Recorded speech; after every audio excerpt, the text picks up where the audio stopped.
Aujourd'hui, avec l'information qui est accessible, des gens qui font des formations, ça va tellement plus vite. Moi, j'aurais eu ça il y a 10 ans. Oh là là.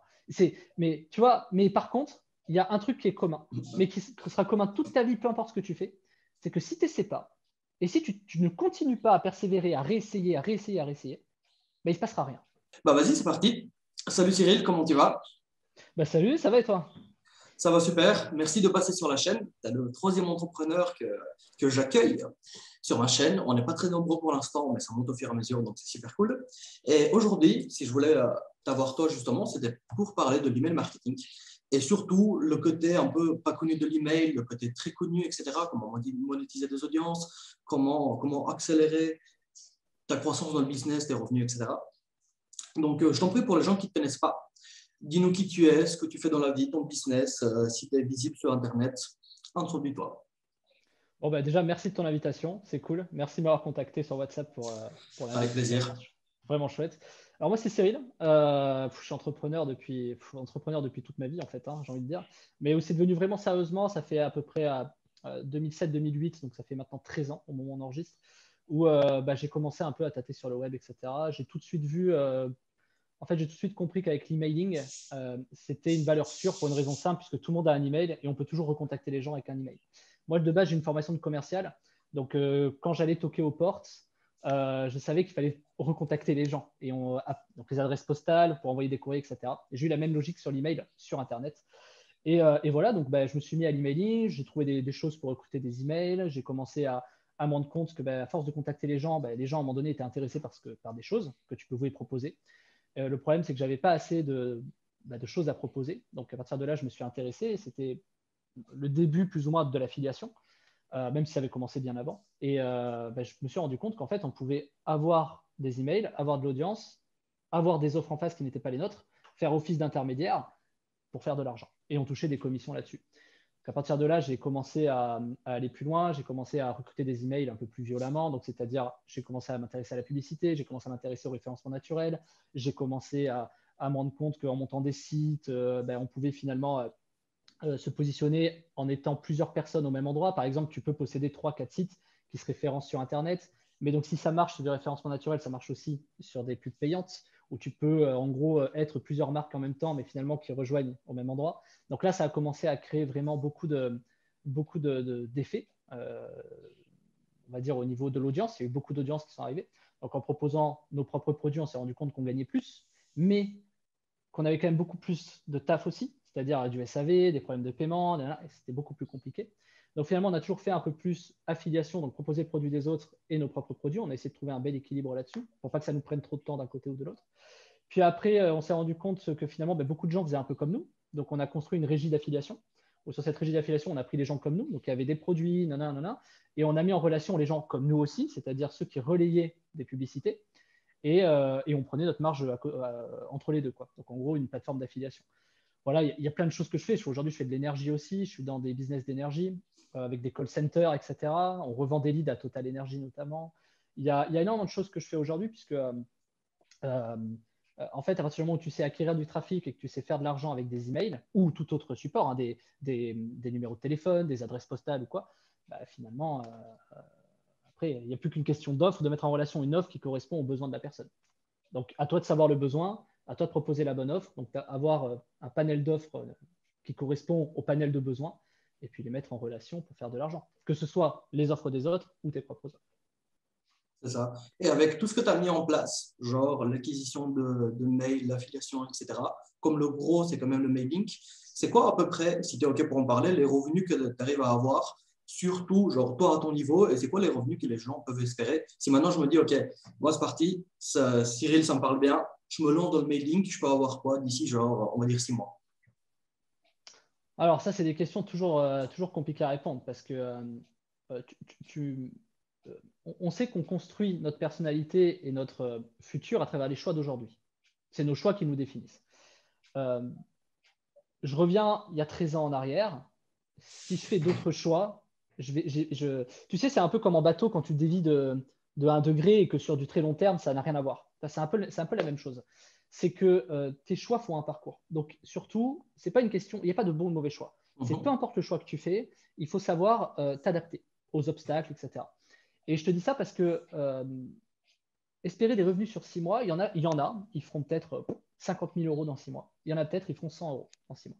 Ça va dépendre de beaucoup de choses. Ça va dépendre de l'analyse. Ça va dépendre de faire attention au bon comportement. En gros, moi, je pense que les clés dans le business en web, du business sur le web, c'est surtout de l'analyse comportementale. Comment réagissent les gens par rapport à quoi? Et ensuite, une fois que, ça, pour savoir comment réagissent les gens par rapport à quoi, tu es obligé de proposer quelque chose au départ. Donc, il faut que tu crées. Donc, il y a forcément au départ un aspect créatif. Si tu n'es pas créatif, tu prends la création des autres, ce qu'on appelle l'affiliation. Ça te permet de tester les comportements. Et en prenant ces comportements et les analysant, tu es capable de dire, OK, il faut peut-être plus que je fasse comme ça, ou comme ça, ou comme ça. Je vais donner un exemple tout bête. Même après 13 ans, j'arrondis à 15 ou 10, peu importe, après 10 ans d'expérience, je lance des projets qui font des fois que 500 balles par mois. Ce n'est pas gênant. Mais ça ne me gêne pas parce que je sais, tu vois, qu'il faut adapter des stratégies et que pour adapter des stratégies, il faut forcément que tu aies de la donnée et que cette donnée, tu dois l'analyser, mais que pour avoir cette donnée, ça prend un peu de temps. À part si tu mets 1 million sur la table, mais jamais, enfin moi je suis assez taré là-dessus, jamais je mets 1 million sur la table pour avoir cette donnée. Je mets 1 million à partir du moment où c'est bon. Et c'est pour ça qu'au début, ça met un peu de temps, toujours un peu de temps, toujours, ça prend du temps. Donc, il ne faut pas espérer des revenus rapides. Ça, c'est dans ce cas, tu vas en bourse et puis tu croises les doigts. Tu vois. Il n'y a pas d'argent facile. Ça n'existe pas. L'argent facile, soit tu as un gros coup de bol, et ça arrive, mais c'est rare. Soit tu es un génie, ça arrive, mais c'est rare. Soit tu prends le temps. Voilà. Et moi, je fais partie de ces gens. Moi, je ne suis pas un génie. Je suis pas moi, je regarde, j'analyse. Voilà. Ça prend un peu plus de temps. Avec l'expérience, à force, forcément, ça prend moins de temps qu'avant.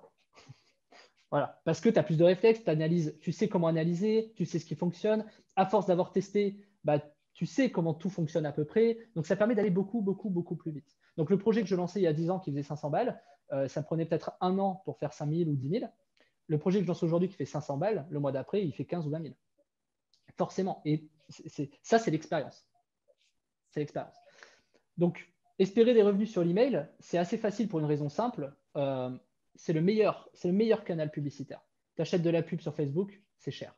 Tu achètes de la pub sur YouTube, c'est cher. Je dis c'est cher, c'est jamais cher, mais c'est cher dans le sens où il faut que tu sois rentable en face. Donc, pour être rentable, il faut que tu crées des offres, que tu as de la file. L'acquisition en soi, ce n'est pas suffisant. Il faut aussi aller chercher des offres. Et ce n'est pas parce que tu les mets en relation que forcément ça marche. Tu vois. Donc, c'est compliqué. Donc, quand tu as l'email, tu as une capacité à recontacter les gens à l'infini, tant que les gens ne se désabonnent pas. Donc ça, c'est quand même une valeur que tu payes une fois, qui est à toi. C'est le canal publicitaire le moins cher, l'email. C'est le canal publicitaire le moins cher. Tu ne fais pas moins cher. Et donc, le plus rentable. Déjà parce que c'est le moins cher, et ensuite parce que tu peux recontacter les gens à l'infini. Donc, tu peux proposer un maximum d'offres. Donc, tu ne peux pas faire mieux que ça. Tu ne peux pas faire mieux que l'email. Le coût d'envoi d'un email sera toujours le plus bas qui existera.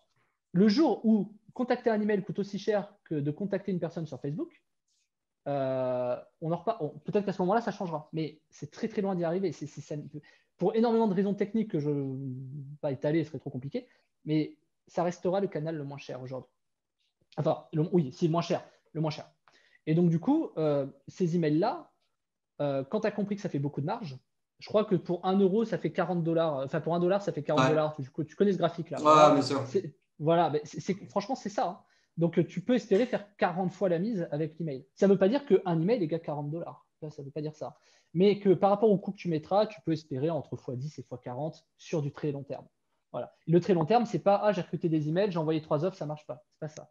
Ça, oui, ça ne sert à rien de faire ça. On en reparlera probablement après. Mais voilà. Et donc, l'email, ouais, aujourd'hui, pour te répondre, c'est peut-être. Franchement, je ne saurais pas te dire, mais c'est peut-être 60-70% de mes revenus, globalement, quelque chose comme ça. Puisque, de toute façon, aujourd'hui, avec le nombre d'emails que j'ai, je peux proposer un maximum d'offres. Donc, j'ai pu aller recruter. Bien qu'aujourd'hui, ma problématique, enfin, depuis un an et demi, ma problématique, c'est que je me rends compte que ça coûte moins cher de racheter des emails que je connais déjà, plutôt que d'essayer de les requalifier. OK. Voilà. Donc, ça c'est une problématique d'emailer. Quand tu fais beaucoup d'emails et que, au début, tu n'as pas cette problématique, mais ça coûte moins cher de racheter un lead à 2 euros ou 5 euros, peu importe le prix, que d'essayer de resegmenter des listes, tester, voir si maintenant l'email est réactif à celui-là, s'il est toujours actif et tout. Ça prend beaucoup de temps, d'argent, de ressources. Et finalement, c'est plus facile de mettre une pub et de recruter. OK. C'est pas mal ça. Moi, je m'attendais justement que ce soit l'inverse. Je me suis dit, une fois que tu as des grosses bases, tu renvoies sur des landing pages un peu plus spécifiques, tu resegmentes un peu le tout, tu retravailles toute ta liste, c'est pour, on va dire, toute la structure. Et moi, je me suis dit, c'est ça le moyen le plus facile. Mais après, ça dépend aussi à partir de quel niveau. Parce que là, tu me parles d'un niveau qui est quand même assez avancé dans le mailing. Mais c'est sympa, je ne voyais pas ça comme ça du tout. Et est-ce que tu peux donner une petite fourchette de tes revenus grâce au mailing purement? Alors, CA ou revenu personnel? Chiffre d'affaires ou revenu personnel? Ce que tu veux. Ce que tu veux. On va parler de CA, après on peut parler de revenus, je n'ai pas de tabou, mais Mhm. en CA au total, sur l'emailing, je dois tourner à peut-être 3 millions, quelque chose comme ça, Par an? de CA par an, ouais, pardon. 3 millions par an, à peu près. Je dois être à 1 million sur des infoproduits, Mhm. c'est-à-dire des infoproduits sous pseudonyme, Mhm. et à peu près à 500, entre 500 et 1 million, parce que ça progresse hein, globalement, sur du SEO, pour la faire simple. Après, dans l'email, j'inclus dans mes 3 millions d'emails, enfin pas avec l'emailing, j'inclus aussi ma régie d'affiliation, où Mhm. c'est accès email. Voilà. Voilà, donc j'inclus ça dedans. En marge, globalement, l'email, en marge pure, quand tu envoies tes emails, euh, ça fait à peu près 70-80% de marge. Voilà. C'est ça, ouais. Ouais, c'est à peu près ça. Donc après, il faut des gens pour gérer tes envois. Tu vois, c'est pour ça que CA, c'est un chiffre d'affaires. C'est pas ce que je gagne. Après, tu payes des gens, tu payes des outils techniques, tu payes toujours de la R&D, tu payes des impôts. Moi, j'ai des sociétés en France, donc tu payes tes impôts aussi sur tes résultats, etc. Et voilà. Et à la fin, ouais, sur des revenus annuels, je suis à peu près je vais prendre les revenus 2020, je suis à 1,3 million à peu près annuel. Voilà. Et je tourne entre 800 et 1,3 million par an, à peu près. Ok. Ah ben, Ça bien va joué en tout cas. ouais. Ça dépend. Ça dépend en fait ce sur quoi je me concentre à l'année. En fait, quand on est entrepreneur, les revenus, c'est toi qui les crées. Et il y a des années où tu n'as pas envie de te faire chier à, à travailler pour gratter 10%. Donc, tu préfères perdre 15 ou 20%, mais travailler sur des choses qui te font plaisir. Voilà. Parce C'est qu'à ça. à certains niveaux de revenus, quand tu es entre 1000 et 3000 euros par mois, tu ne penses pas comme ça. Certains. Je pense que cette réflexion, elle arrive quand tu gagnes à peu près 10 000 euros par mois, que c'est stable, que c'est récurrent. Tu commences à te poser les questions en te disant, Ouais. voilà, soit tu as deux options. Soit tu te dis, je veux me sécuriser. Soit tu te dis, donc tu essaies de gagner un maximum, d'économiser, soit tu te dis, putain, je sais pas, 12 heures par jour, il faut que je relâche quoi. Et 10 000 euros, j'en ai peut-être pas besoin, je préfère faire que 7, mais avoir du temps. Et ça, c'est la problématique de n'importe quel entrepreneur qui réussit, c'est que le temps a plus de valeur que l'argent. C'est ça. Et juste par curiosité, depuis que tu as commencé à amasser des emails et que tu as vraiment compris la valeur du truc, quoi, c'est quoi, genre, tes listes à toi? Ça se mesure en combien? Et est-ce que, genre, tu passes ton temps à les nettoyer sans arrêt? Ou est-ce que tu gardes quand même la masse et tu dis, bah, j'envoie. Et à un moment donné, bah, comme c'est des offres qui sont intéressantes, ça ramène de la valeur aux gens, bah, automatiquement, ça va rapporter des sous, quoi. Alors, je vais te dire, c'est une très très bonne question. Personne ne me l'a jamais posé cette question et elle est très très pertinente. Donc, merci de la poser. J'ai envie de te dire, c'est pas l'un ou l'autre, c'est un peu les deux. Euh, Il faut faire les deux. Mais tu ne peux pas faire les deux de la même façon. Je m'explique. Tu recrutes des emails. La question, c'est les gens qui s'inscrivent. Ils attendent euh, ta marque. Ils attendent ce pourquoi ils s'inscrivent. Ouais, Je sais pas, je prends l'exemple de Nocibé. Tu t'inscris sur Nocibé, tu t'attends pas à recevoir une news de Jardiland.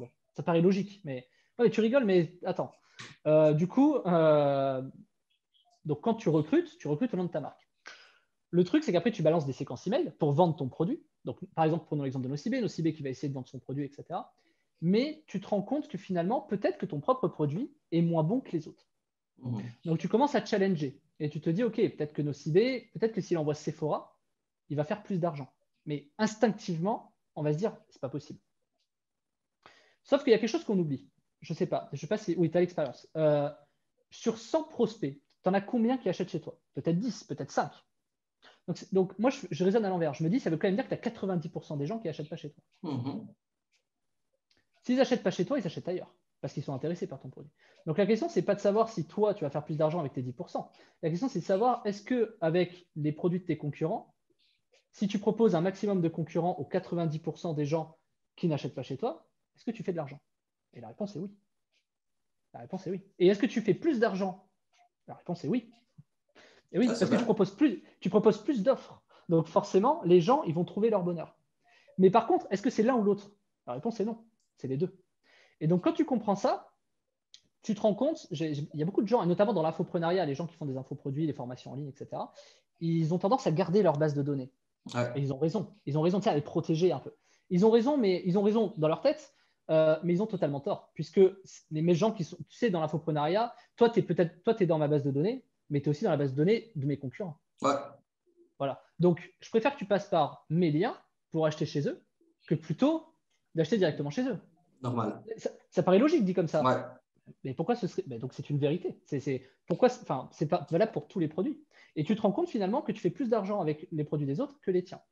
Par contre, en faisant avec les tiens, ce qui est bien, c'est que tes clients qui sont fidèles, etc., tu peux les animer et proposer plein de produits au nom de ta marque. Mais ça ne t'empêche pas de proposer les produits au nom des autres marques. Tu vois ce que je veux dire? Alors, Ouais. tiens, j'ai entendu parler de bidule, etc. Enfin, tu connais un peu le principe. Ouais, j'ai entendu parler de machin, c'est bien, il m'a donné accès à son bordel. Vas-y, tu vas voir, c'est cool et tout. Et vu que les gens me font confiance, bah, ils vont faire confiance au message. Il y en a, ils vivent que de ça. Hein. Voilà. Après, bon, chacun se positionne comme il veut là-dessus. Donc, quand j'ai compris ça, je me suis dit, bah, en fait, l'idée, c'est de proposer à un maximum de gens d'y aller. Et donc, une fois que tu as ça en masse, je suis long à répondre à tes questions, je suis désolé. Une fois que tu as ça en Non, masse, c'est cool. une fois que tu as ça en masse, bah, tu poses la question comment on fait quand c'est en masse. Bah, la problématique principale, c'est que la masse, elle est temporelle. C'est-à-dire que, je sais pas, je sais pas, tu recrutes 100 emails par jour. Donc, pour avoir 100 000 emails, je sais pas, tu vas mettre, bah, du coup, je sais pas, mettre pas 1000 jours. Donc, tu vas mettre 3 ans, imaginons. Euh, Au bout de 3 ans, tes 100 000, ils ouvrent plus du tout de la même façon. Donc, s'ils n'ouvrent plus de la même façon, ça ternit ta réputation email. C'est-à-dire que tu peux te faire, tu peux avoir des soucis, quoi. Tu peux te Ouais. faire couper et tout. Donc, je réponds à ta question là-dessus en disant que la masse, elle doit se travailler au fil du temps pour conserver les gens qui sont actifs. C'est-à-dire que tu ne peux pas arriver comme ça et dire, j'ai acheté 500 000 emails, je vais envoyer 500 000. C'est mort. Tu n'y arriveras jamais en faisant ça. Aujourd'hui, je préfère dire, envoie-moi 500 emails par jour, que je vais pouvoir travailler au fil du temps et que je vais pouvoir créer une relation avec ces gens-là au fur et à mesure du temps, plutôt que de m'envoyer au bout d'un an ta base en disant, bah, tiens, un travail là, ça ne sert à rien de faire ça. Parce que les pourcentages d'ouverture vont être tellement réduits, les gens, tu arrives de nulle part, tu envoies une news, tu arrives de nulle part, ça marche plus. Ça marchait il y a 10 ans. Aujourd'hui, ça ne marche plus. Des filtres anti-spam, selon les offres que tu envoies, etc. Très compliqué. J'ai Je répondu à ta vois. question? Ouais, top. Mais en tout cas, ce qui est bien, c'est que ça confirme un truc, c'est que si tu as des concurrents, ça veut dire qu'il y a un marché. Et s'il y a un marché, ça veut dire qu'il vaut mieux avoir des copains et faire des partenariats que plutôt chacun garder son pognon, sa liste, son petit truc de côté et dire bah, ok, bah, vas-y, tu as envie de ma liste, bah, viens la prendre. Quoi. Être dans Tu une sais, compétitivité un peu malsaine, tu vois, alors qu'on peut. ouais. Tu peux avoir des Ouais, copains. Quoi. ouais, mais tu sais, moi je suis d'accord. Pour moi, il n'y a pas de concurrent, il n'y a que des partenaires. Mais ça, c'est ma vision, c'est pas forcément celle du concurrent. Mhm. Donc, moi, je fais du business avec les gens qui ont le même état d'esprit que moi. Ceux qui sont, tu sais, quand on est dans le business, seul, on va vite, mais on va pas bien loin. Ouais. À plusieurs, on va beaucoup plus loin. Ça prend plus de temps, mais on va beaucoup plus loin. Et c'est valable que ce soit en partenaire, que ce soit en équipe, salarié, prestat, que ce soit avec des associés. Si tu fais tout seul dans ton coin, il va y arriver un moment où de toute façon, tu n'y arriveras plus, tu n'y arriveras pas. Et pour passer au level up, tu vas devoir trouver des gens qui te ressemblent en fait. Donc, mécaniquement, parce que tu ne feras pas confiance aux gens qui ne te ressemblent pas. Je précise quand Exactement. même. Voilà. Donc, c'est important. Donc, déjà, se connaître soi-même est important. Et trouver, moi, je pense que ce qui permet aux gens de se lier à eux, c'est surtout les valeurs. C'est pas tant le business. Moi, aujourd'hui, mes associés, les gens avec qui je fais du business, c'est surtout parce qu'on a des valeurs communes. C'est pas parce que, je sais pas, il a réussi à tel truc ou machin. Parce que ceux qui réussissent avec qui tu n'as pas de valeurs communes, c'est très compliqué de faire du business. C'est Tu ça. vois. Donc, pareil, ça prend du temps, ça. Justement, là, je suis pas exactement à ce niveau-là, mais je commence à être à peu près à ça. Ça veut dire que j'ai commencé à faire mon business. J'ai appris surtout à faire de la conversion pure. Je me suis un peu spécialisé là-dedans. Maintenant, ça marche, ça roule. Mais au fur et à mesure, ça devient très chronophage. Et surtout, si tu as envie de step up de ouf, passer de voilà, 10 000 à 100 000, soit tu dépenses comme un fou en acquisition et du monde et tu taffes des heures et des heures, soit justement, bah, comme tu dis, tu trouves des partenaires, des affiliés, des offres complémentaires, des mecs qui ont des grosses bases email, qui ont de la grosse visibilité et qui veulent être en accord avec ce que tu fais. Et à ce moment-là, c'est tout bénef. Si eux, ils font des ventes, toi, tu fais des ventes, tu leur donnes des commissions, tout le monde est content au final. Et c'est justement là-dessus que je commence à travailler pas mal du tout. Parce qu'au début, je ne sais pas si tu as vécu ça, surtout quand tu te lances sur Internet, et que tu es seul devant ton PC à regarder des programmes et à apprendre, bah, tu es seul, quoi. Donc, si tu fais ta thune, tu es quand même seul au bout du compte. Et c'est rare de trouver, genre, voilà, moi j'habite en Belgique, bon, tu sais, c'est un peu la campagne. C'est très rare de voir le voisin et espérer qu'il a un business en ligne ou rencontrer des gens qui font un peu la même chose que toi ou ne serait-ce qu'ils comprennent ce que tu fais sur Internet, etc. Donc, c'est vraiment un bon point à aborder ça. Et un autre truc sur le mail marketing que tu avais abordé, que je voulais faire une remarque, c'était, ouais, tu disais que c'était facile à envoyer des emails et tu pouvais re-shooter tout le temps. Et ça, je crois qu'en moyenne, les gens qui achètent soit ton affiliation, soit tes propres produits, ils doivent voir ton offre plusieurs fois avant de acheter un truc. Donc, si tu dois payer à chaque fois une publicité avec un angle marketing différent, tu n'y es pas. T'imagines que tu dois payer 4-5 fois une publicité alors que bah, tu envoies un petit email sympa et tu y es, quoi. Moi, je dis toujours, tu sais, je vais te dire trois trucs. Le premier, il faut jamais avoir d'a priori. Parce que ce que tu dis là, je peux te dire l'inverse. Moi, je préfère Ah payer 5 ouais? fois une publicité. Ouais, je préfère payer 5 fois une publicité. Ok. Mais je vais y revenir. En fait, le problème du business en ligne, de ce que tu dis, parce que justement, tu ne vois pas forcément des gens autour de toi en campagne, peu Mhm. importe. Le problème principal, c'est de croire. En fait, c'est la croyance. Moi, l'affiliation m'a vraiment appris ça. Et ça, c'est vraiment une clé qui me suit. Même 10 ans après, je continue à dire ça. Faut pas avoir d'a priori. Ah, mais ce truc, ça a l'air pourri, ça marchera jamais. Ok, j'essaie. Ok, j'essaie. C'est pas oui, ça marchera jamais. Ça marche ou ça marche pas. Est-ce que tu as les stats? Est-ce que tu as la data pour dire si ça marche, ça marche pas? C'est ta croyance. Oui, mais les produits. Ouais, je vais sortir ce produit, ça va cartonner. Non, non, ça va peut-être être de la merde. Non, il faut tester. Et l'idée, c'est de pouvoir tester rapidement un maximum de fois. Si tu es dans une croyance en dire ouais, j'ai travaillé 3 mois sur mon produit, je suis sûr que, c'est mort. C'est déjà mort en fait. Par contre, il ne faut pas confondre avec le fait que tu dois avoir confiance en toi. Ce que je fais, j'y crois, je vais y arriver. Mais il ne faut pas croire que ce que tu fais va forcément marcher. Tu vois, tu vois la nuance, c'est pas la même. Et l'entrepreneuriat, c'est aussi faire un pas en arrière, 2 pas en avant. Et donc, il faut savoir lâcher du lest et mettre son ego de côté. Ce qui revient à peu près au même pour ne pas avoir d'a priori. C'est que du coup, il faut savoir te dire, à un moment donné, pour step up, ce que tu disais, il faut savoir relâcher, déléguer. Déléguer, c'est mourir un peu. Déléguer, c'est forcément le mec ou la nana fera moins bien. Forcément. Mais par contre, le temps que ça va te dégager, hormis le temps de formation des gens, c'est le temps où toi, tu vas pouvoir travailler dans ton business pour faire plus. Donc oui, tu vas mettre double d'effort pour faire de passer de 1 pas en arrière à 2 pas en avant. Donc tu vas faire un effort de 2 pas pour finalement en faire un de plus par rapport à avant. Ok? Je ne sais pas si c'est clair, mes Ouais, maths. En ouais, gros, ouais. moins 1 plus 2, C'est ça. plus 2, ça fait plus 1. Euh, mais, euh, mais, euh, mais par contre, tu as beaucoup plus de temps, tu arrives à te diversifier et tu fais un peu plus d'argent. Après, c'est à toi de savoir pourquoi tu le fais. Et au fur et à mesure, tu rencontres des gens. Il ne faut jamais sous-estimer ça. Déléguer, ça te fait rencontrer des gens. Essayer de trouver des solutions, ça te fait rencontrer. Rencontrer, c'est la base des gens. Moi, je ne suis pas un mec de base qui rencontre. Moi, j'aimais bien être chez moi, tranquille, etc. Et tu me disais, ouais, des trucs, des formations. Moi, je me suis formé par moi-même au départ, Ok. avec mes idées, mon mindset, etc., qui a évolué au fur et à mesure du temps. Aujourd'hui, avec l'information qui est accessible, des gens qui font des formations, ça va tellement plus vite. Moi, j'aurais eu ça il y a 10 ans. Oh là là. Mais tu vois, mais par contre, il y a un truc qui est commun, mais qui sera commun toute ta vie, peu importe ce que tu fais, c'est que si tu n'essaies pas, et si tu ne continues pas à persévérer, à réessayer, ben, il ne se passera rien.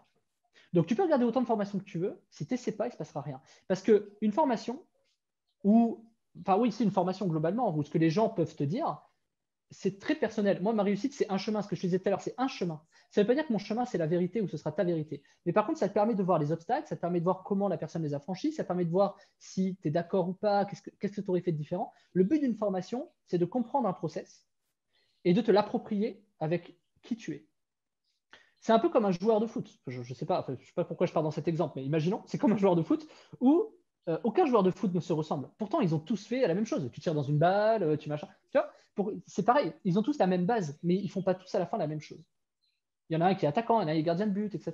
Tu vois, enfin, un attaquant a toujours été défenseur à un moment donné, et un défenseur a toujours été attaquant, à petit niveau ou pas ou machin. Et donc finalement, à un moment donné, il y a un endroit où tu te sens plus à l'aise. Mais pour savoir où tu te sens plus à l'aise, ben, tu dois être Faut attaquant, tester. milieu, défenseur. Tu dois tester. Et je peux t'expliquer que être attaquant, c'est facile en machin, tout ça parce que j'ai fait ça. Si tu sais pas, tu peux pas savoir. Et si ça se trouve, tu es défenseur. Donc il faut essayer. Moi, j'invite toujours les gens à essayer. Si tu fais rien et que tu attends, il ne se passera rien. C'est évident, quoi. Enfin, voilà. Et plus tu en fais, plus tu apprends. Ah, au final, c'est du bon sens, quoi. Exactement. Et Bon sens et pragmatisme. quand tu parles de délégation, là, c'est une petite question pour moi, ça m'intéresse. Est-ce que toi, tu préfères, je sais que tu as des employés, est-ce que tu préfères avoir le côté employé que tu dois former pour prendre le risque de mec au bar, etc., que tu processes, ou est-ce que tu préfères travailler avec des freelances qui sont déjà peut-être entrepreneurs, qui sont dans le domaine, qui connaissent un peu le métier? Tu préfères quoi des deux, toi?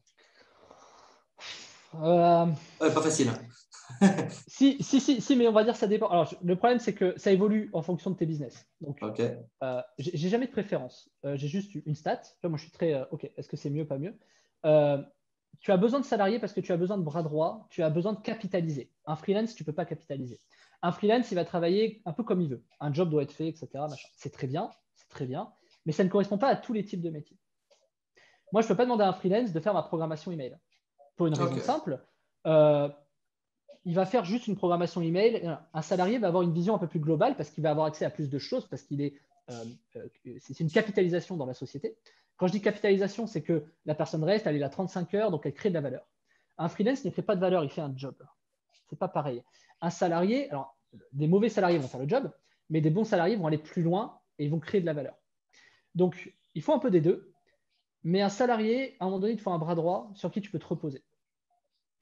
Avec un freelance, tu ne peux pas. La plupart des entrepreneurs qui vont avoir que des freelances vont soit être sous l'eau, obligatoire, soit être emmerdés parce qu'ils vont devoir donner des clés qu'ils ne veulent pas, des machins. Ils vont toujours être emmerdés dans des trucs comme ça parce que justement, il leur manque cette partie confiance avec un salarié. Donc pour moi, ce n'est pas ni l'un ni l'autre, c'est un peu des deux. Et ça va dépendre forcément de ce que tu as envie de déléguer. Tu ne peux pas déléguer des comptes, je sais pas, ça dépend des trucs. Mais moi, je ne donne pas l'accès à mes sites en SEO, par exemple, en référencement naturel, à des prestataires. Ok, ouais, normal. Oui, tu dis normal, mais donc ça répond à la question. C'est que du coup, donc il faut des salariés. À l'inverse, je ne vais pas dire à mon salarié de rédiger de faire une mise en place technique pour des tunnels de vente. Il n'a aucune valeur là-dedans. Dans ce cas-là, je prends un prestat, ce sera toujours moins cher qu'un salarié pour ça. Donc tu vois, ça dépend vraiment euh, ça dépend de ce que tu veux faire. Mais ce que je dis peut être contredit, attention. C'est pas vérité par rapport à. Voilà. Mais Ah, l'inverse peut se c'est faire. ça. Bah, en tout cas, c'est cool. Ça, c'est un truc que je vais noter, que je vais garder en tête. Parce que du coup, j'ai pas de salarié ou quoi. J'ai eu quelques petits freelance par-ci par-là, c'est un peu le début. Mais justement, l'idée que je me faisais, c'était, en tout cas à mon niveau de business, c'était toujours plus facile d'avoir un freelance qui a des compétences qui sont similaires aux miennes et qui me délègue du temps tout simplement. T'as raison. Non, mais t'as raison. C'est que t'as raison. Je vais préciser. Il y a des niveaux. Il y a des niveaux de chiffre d'affaires. Bien sûr. Plus tu fais de chiffres, plus tu as d'emmerdes. Donc, à partir de là, il y a un moment, il y a un seuil où tu vas devoir, de toute façon, soit tu passes tout ton temps dessus, soit tu vas devoir mettre un peu de temps pour recruter des gens, pour justement gérer un peu ce temps merdique qui sert à rien, entre guillemets. Alors, c'est pas cool pour ceux que tu recrutes, mais c'est le début. Pour justement pouvoir faire mieux, pour pouvoir leur déléguer et faire une sorte de cascade comme ça, tu vois. Ouais. Et il y a des niveaux, je sais pas, moi j'ai commencé à recruter quand on a commencé à faire 15 000 euros par mois de chiffre d'affaires, entre 12 et 15. Entre 12 et 15. Entre 12 et 15 000 euros de chiffre d'affaires, et on a recruté une personne. Euh, voilà. Et Comme on n'a pas salarié. doublé. Ouais, comme salarié, pardon. Ok. Ouais, parce que mon métier nécessitait un salarié à ce Ouais. moment-là, le mailing. Voilà. Mais c'est important d'aller dans ce sens-là. Parce qu'après, tu as besoin de facturer, tu as besoin de gérer les impayés, tu as besoin d'envoyer soit de la pub, soit de la. Enfin, tu ne peux pas tout faire. Ou alors tu passes 12 heures, mais tu ne pourras pas faire plus en fait. C'est À part ça. si tu automatises. Mais en automatisant, il faudra gérer les problèmes d'automatisation. Donc en fait, tu rajoutes du temps toujours. Et à un moment donné, tu n'as plus le temps. C'est ça. Tu plus le temps. Ah, Et bah, ça dépend de. en tout cas, bonne réponse, mec. Merci. Ça, je vais vraiment garder. Pour revenir un peu en mailing, alors, je t'explique comment moi je vois le mailing et j'aimerais que tu apportes genre une précision un peu plus globale. Alors, moi je vois ça dans genre, tu as deux extrêmes dans le mailing. Tu as l'extrême qui est très, on va dire, mainstream, connu, que tout le monde parle. Tu fais des leads, genre un lead magnet, tu chopes du trafic tout simplement, tout le monde est opt-in, RGPD compliant, tout est OK et juste tu essayes de ne pas trop les spammer, tu essaies de créer de la relation, tu envoies vers tes produits, vers de l'affiliation, etc. Et je sais que tu as l'autre côté du métier qui est un peu plus black hat, où tu vas aller sur des grosses marketplaces, sur Facebook ou quoi. Tu vas essayer de choper plein d'emails, soit des mecs qui sont des professionnels, qui ont des sites internet ou quoi, soit des mecs qui sont juste des consommateurs qui ont des besoins. Et là-dessus, tu vas aller travailler pour faire en sorte que tous les mails que tu as, bah, tout est clean, tout est propre, tu fais ton business. Et à ce moment-là, même si les mecs n'ont rien demandé, tu leur envoies des offres qui pourraient les intéresser, qui sont dans leur centre d'intérêt en tout cas. C'est à peu près comme ça que je vois le mailing des deux côtés. Et si tu veux bien un peu expliquer ce côté-là, est-ce que c'est réellement comme ça que ça se passe? Est-ce que le côté propre, il est juste à ce niveau-là? Est-ce que le côté scraper des emails, etc. D'ailleurs, tu peux définir le terme, tu le feras bien mieux que moi. Comment ça marche à peu près si tu dois faire une présentation très rapide et très globale du mailing, genre de toutes les façades? Alors, il y a beaucoup de questions en fait Ouais, différentes dans tout ce que tu dis. excuse-moi. Déjà, qu'est-ce que tu appelles spammer déjà quand tu as dit, Spammer, ça veut dire que tu vas, t'as une base et tu vas la presser pour que ça fasse du cash, quoi. Genre, t'envoies 3, 4, 5 emails par jour et tu t'en fous tant qu'à un moment donné, il y en a un qui va avoir un résultat, qui va faire un déclic et le mec qui va se dire, OK, j'y crois pas des masses, mais je regarde quand même. Et quand il y a une bonne conversion, ça. tu as combien de pubs quand tu es sur ton fil d'actualité Facebook? Tu as combien de pubs quand tu scrolles? Oula, je crois que c'était une tous les 4 posts, un truc dans le style. C'est du spam ou pas? Ouais, pour moi, c'est du spam, t'as rien demandé. Tes 15 minutes de pub télé toutes les heures sur TF1, c'est du spam ou pas? Ouais, exact, ouais. Tu sais, dans ton courrier, toutes les publicités et tout, pour moi, c'est du spam aussi, hein. Voilà. Donc, voilà, je réponds à ça en disant, tu as considéré que le spam était entre 3 et 5. La loi stipule que tu peux envoyer par personne 3 emails par jour. OK. Par personne. Donc, ce n'est pas du spam. Jusqu'à 3 emails, ce n'est pas du spam. Si tu regardes des séquences emails, par exemple, quand tu fais des fins d'offres, des choses comme ça ne dérange pas. Moi, j'ai déjà envoyé à mes propres bases sur Web de Fou, hein, sur mon truc. J'ai déjà envoyé par jour peut-être 4 ou 5. OK. C'est pas grave. Parce que le spam, c'est quoi? Le spam, c'est considérer que la personne, tu reçois un email de quelqu'un qu'elle n'a pas sollicité. Mhm. Moi, je peux t'envoyer 15 emails par jour dans ma base. Mes clients fidèles, ils les ouvriront. C'est pas du spam. Et en faisant ça, je spamme moins que ce que toi, tu peux avoir sur Facebook dans ton fil d'actualité. Dans ton Ouais, fil d'actualité, tu n'as pas souhaité avoir ces pubs. exact. Et Facebook te dit quand même, j'aimerais bien quand tu fais une pub que tu sois sympa, t'apportes du Ah, bisounours, tout ça. ils Mais sont bon, horribles. passons. Mais eux, par contre, t'inquiète, ils te balancent un tous les 4 posts. Franchement, je connais même pas le ratio. Mais voilà. Paradoxalement, on te dit qu'en publicité, il faut être confronté 7 fois à une pub pour y faire attention. Mhm. Intéressant. Moi, cette fois, je considère que c'est une semaine, par exemple. Tu peux considérer que c'est 3 fois par jour pendant 2 jours, enfin 2 jours et demi. Tu considères ce que tu veux, il n'y a pas de règle. Donc, pour te répondre, ce qui est marrant, c'est qu'à chaque fois, tu dis soit ou soit. Moi, j'ai envie de te dire et. OK. Tu as fait comme ça, tu as fait un parallèle. Tu as dit soit c'est comme ça, soit c'est comme ça. Pourquoi ce serait pas les Mhm. deux? Pourquoi ce serait pas les deux? Je te fais toujours la même réponse, hein, si tu remarques. En fait, quand les gens s'inscrivent chez toi, faire des séquences, c'est bien. Il faut les faire. Parce que, en fait, quand ils s'inscrivent, il faut une séquence découverte. Ils ne te connaissent pas. Ils ne connaissent pas ta marque, ils ne connaissent pas ton histoire, ils ne connaissent pas. Donc, il faut qu'ils apprennent à découvrir. Plus tu envoies d'emails, il y a une fausse idée. Plus tu envoies d'emails, plus tu vas avoir de désabonnements. Et les gens ont peur des gens qui se désabonnent. Parce que j'ai recruté un lead, ça vaut cher. Ok, pourquoi pas. J'ai recruté un email, ça vaut cher. Mais plus tu envoies d'emails, plus tu vas avoir des gens qui vont rester aussi. Parce qu'il y en a qui vont être très intéressés par ce que tu dis, qui ne s'en iront jamais. Moi, ma stat en général, c'est 50%. C'est-à-dire, j'ai un lead sur deux qui se désabonne. Mais OK. plus t'envoies, ça veut aussi dire que j'en ai un sur deux qui reste. Donc l'idée, c'est de proposer à ces gens-là de la valeur régulière, de manière aléatoire, pour que les gens restent un maximum. Pourquoi l'aléatoire? Il y a la boîte à Skinner, je ne sais pas si tu connais, c'est de la psychosociaux. C'est l'histoire d'un pigeon. Je ne prends pas les gens pour des pigeons, mais c'est l'histoire de la psychosociaux. Il y a un pigeon, ouais, je précise, parce que le mot pigeon, il fait toujours peur. Bien Il y a un sûr. pigeon, mais c'est l'expérience. Il y a un bouton, le pigeon, il appuie, il y a à manger. Il appuie, il y a à manger. Il appuie, il y a à manger. Bon, bah, à un moment donné, il appuie que quand il a faim. Deuxième cas, le pigeon appuie, il n'y a rien. Le pigeon appuie, il n'y a rien. Le pigeon appuie, il n'y a rien. Mais il appuie plus parce qu'il n'y a rien. Et puis il y a le cas où, et c'est le principe des jeux vidéo en ligne, etc., enfin, des MMORPG et tout, où tu appuies, il n'y a rien, tu appuies, il y a, tu appuies, il y a, tu appuies, il n'y a rien, il n'y a rien, il y a rien, il n'y a rien, il y a, il y a rien. Le principe aléatoire. Ouais. Et du coup, le pigeon fait que appuyer. Donc ce qui est intéressant, c'est que pigeon égale animal, on est des animaux, et que du coup, quand on introduit une notion aléatoire, bah, les gens restent. Donc le plus dur, c'est d'introduire une notion aléatoire où tu donnes un peu de valeur. Tu donnes de la valeur, tu donnes des choses pour que les gens, à un moment donné, puissent acheter. Parce qu'ils te font confiance, parce qu'ils te connaissent, etc. La vérité, c'est est-ce que les gens te connaissent suffisamment pour, euh, euh, pour continuer à acheter chez toi voilà. Je reprends l'exemple du pigeon. Si tu le nourris avec un truc qui le tue, bah, il va mourir, il n'appuiera plus, quoi.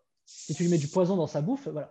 Donc, plus la bouffe va être qualitative, bah, plus le pigeon va être content, plus il sera heureux, plus tu vois, c'est un peu ça. Et donc, le plus dur, quand tu fais des séquences email, c'est d'avoir le juste ratio. Tu peux faire des séquences sur 300 jours, hein. C'est d'avoir le ratio de découverte, proposer des offres, ratio de valeur, proposer une offre, euh, créer une sympathie, proposer de la valeur, proposer une offre. Tu vois, c'est de pouvoir un peu alterner. Des fois, pas proposer d'offre, créer juste de la valeur, offrir quelque chose.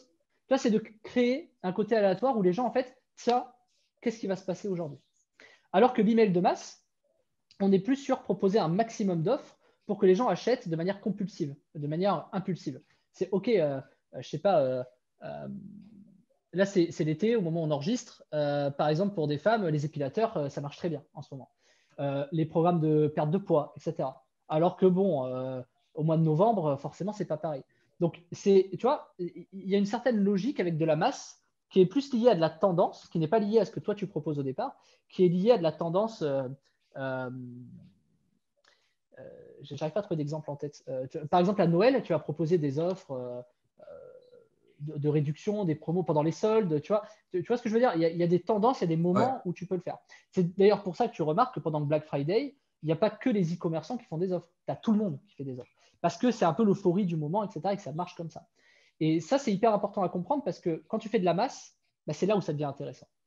Parce qu'il y en a qui pensent qu'avoir de la masse pour envoyer sur son produit, c'est pertinent. Non. La masse, quand tu l'as, il faut envoyer un maximum d'offres qui correspond à des tendances.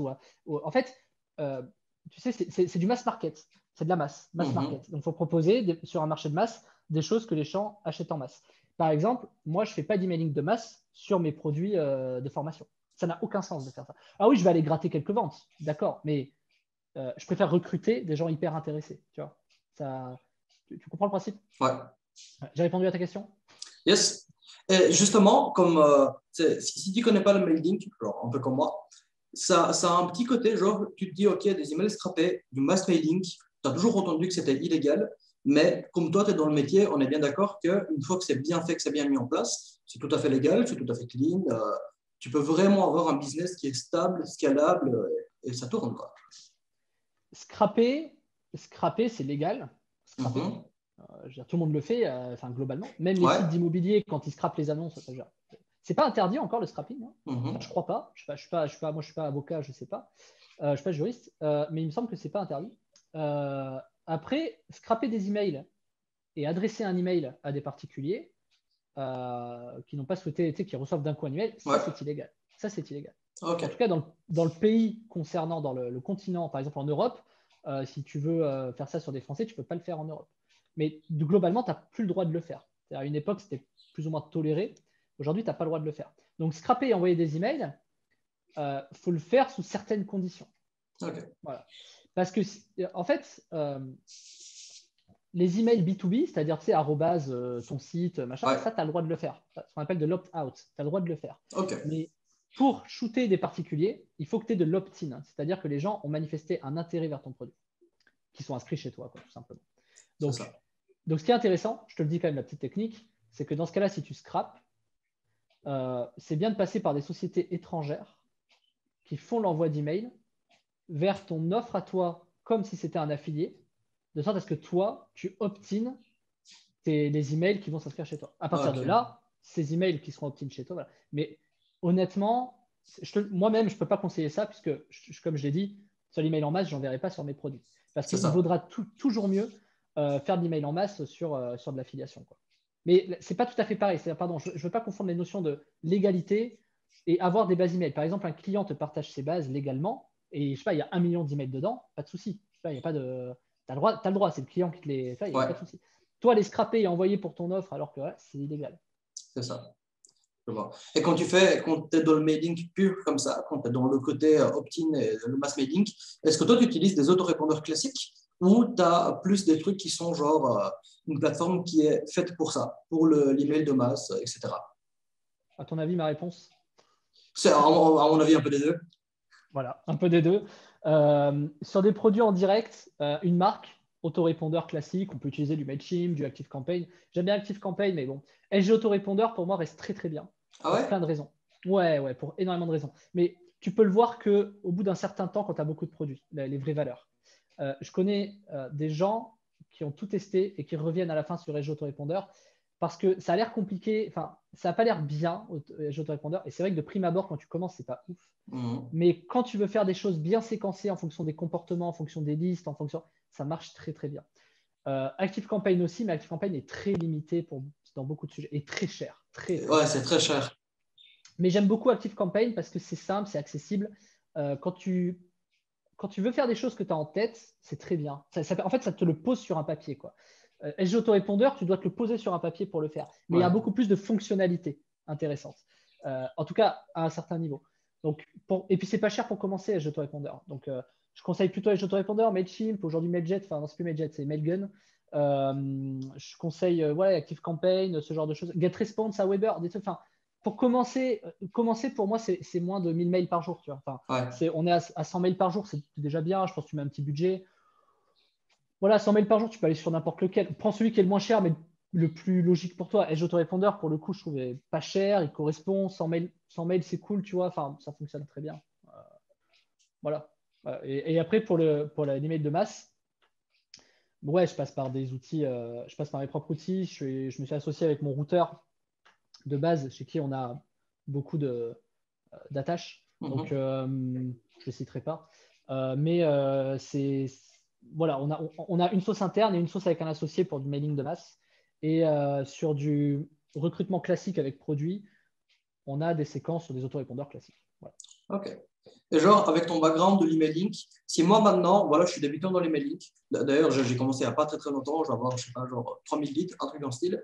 C'est quoi, d'après genre ton background à toi, le moyen le plus, entre guillemets, le plus simple, le plus accessible de dire, ok, maintenant je commence à faire de la base, je commence à faire de la mailing list, où est-ce que tu conseilles d'aller choper du lead, etc. C'est quoi un peu tes gros conseils pour les mecs qui veulent se lancer maintenant et ils se disent, ok, ça a l'air pas mal, on attaque. Alors, ça va permettre de dire quelque chose de très intéressant. Moi, aujourd'hui, prenons un exemple. Tu lances une chaîne. Ce que tu fais là. Ouais. Moi, le plus intéressant, c'est de faire ce qu'on est en train de faire. C'est-à-dire partager avec des gens, etc. Machin. Pour moi, la recommandation est la plus importante. Par exemple, demain, je vais voir un YouTuber, je lui dis, bah, viens, on fait une vidéo ensemble, etc. Ça va te permettre de capter du lead de manière très intéressante.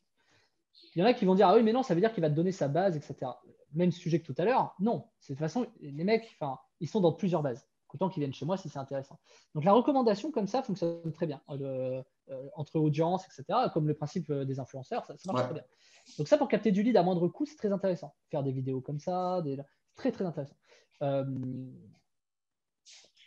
Le problème, c'est que quand tu commences, tu n'as pas cette confiance. Tu vas te dire, ouais, mais moi je suis personne, je ne peux pas aller voir ce mec, pourquoi il viendrait chez moi? On se pose des questions, etc., qui sont vraies. Mais regarde, il suffit d'essayer. Des fois oui, des fois non, etc. C'est comme tout. Tu persévères, tu essaies, ce que je disais tout à l'heure. Tu essaies. Le mec qui dit non, c'est pas parce que tu en as un qui dit non que c'est non. Tu peux en essayer 100, il y en a bien un qui va dire oui. Donc, ça, c'est vraiment une façon de capter du lead de manière très intéressante. Et surtout, être à son niveau d'audience. Par exemple, je sais pas, ceux qui ont 10 000 abonnés, tu ne vas pas t'attaquer à un mec qui a 4 millions d'abonnés. Tu vas t'attaquer à des mecs qui ont entre 5 et 20 000 abonnés. Tu vois. Et après, tu fais des partenariats et après, tu évolues un peu comme ça. Ça, c'est une façon simple, peu chère, hormis ton temps, de capter du lead. Et surtout, ce qui est très intéressant, sur YouTube et toutes les plateformes de vidéo, le contenu est intemporel. Donc, au fur et à mesure des semaines et des mois et des années, bah, ça te rapporte de toute façon des leads. Et tu n'es pas à l'abri que ta propre vidéo se référence dans un an et d'un coup fasse décoller. Et il est là le vrai partenariat. C'est que si le mec fait décoller sa vidéo, ça te bénéficie aussi. Et vice-versa. Si c'est ta vidéo avec lui qui décolle, ça te fait bénéficier aussi.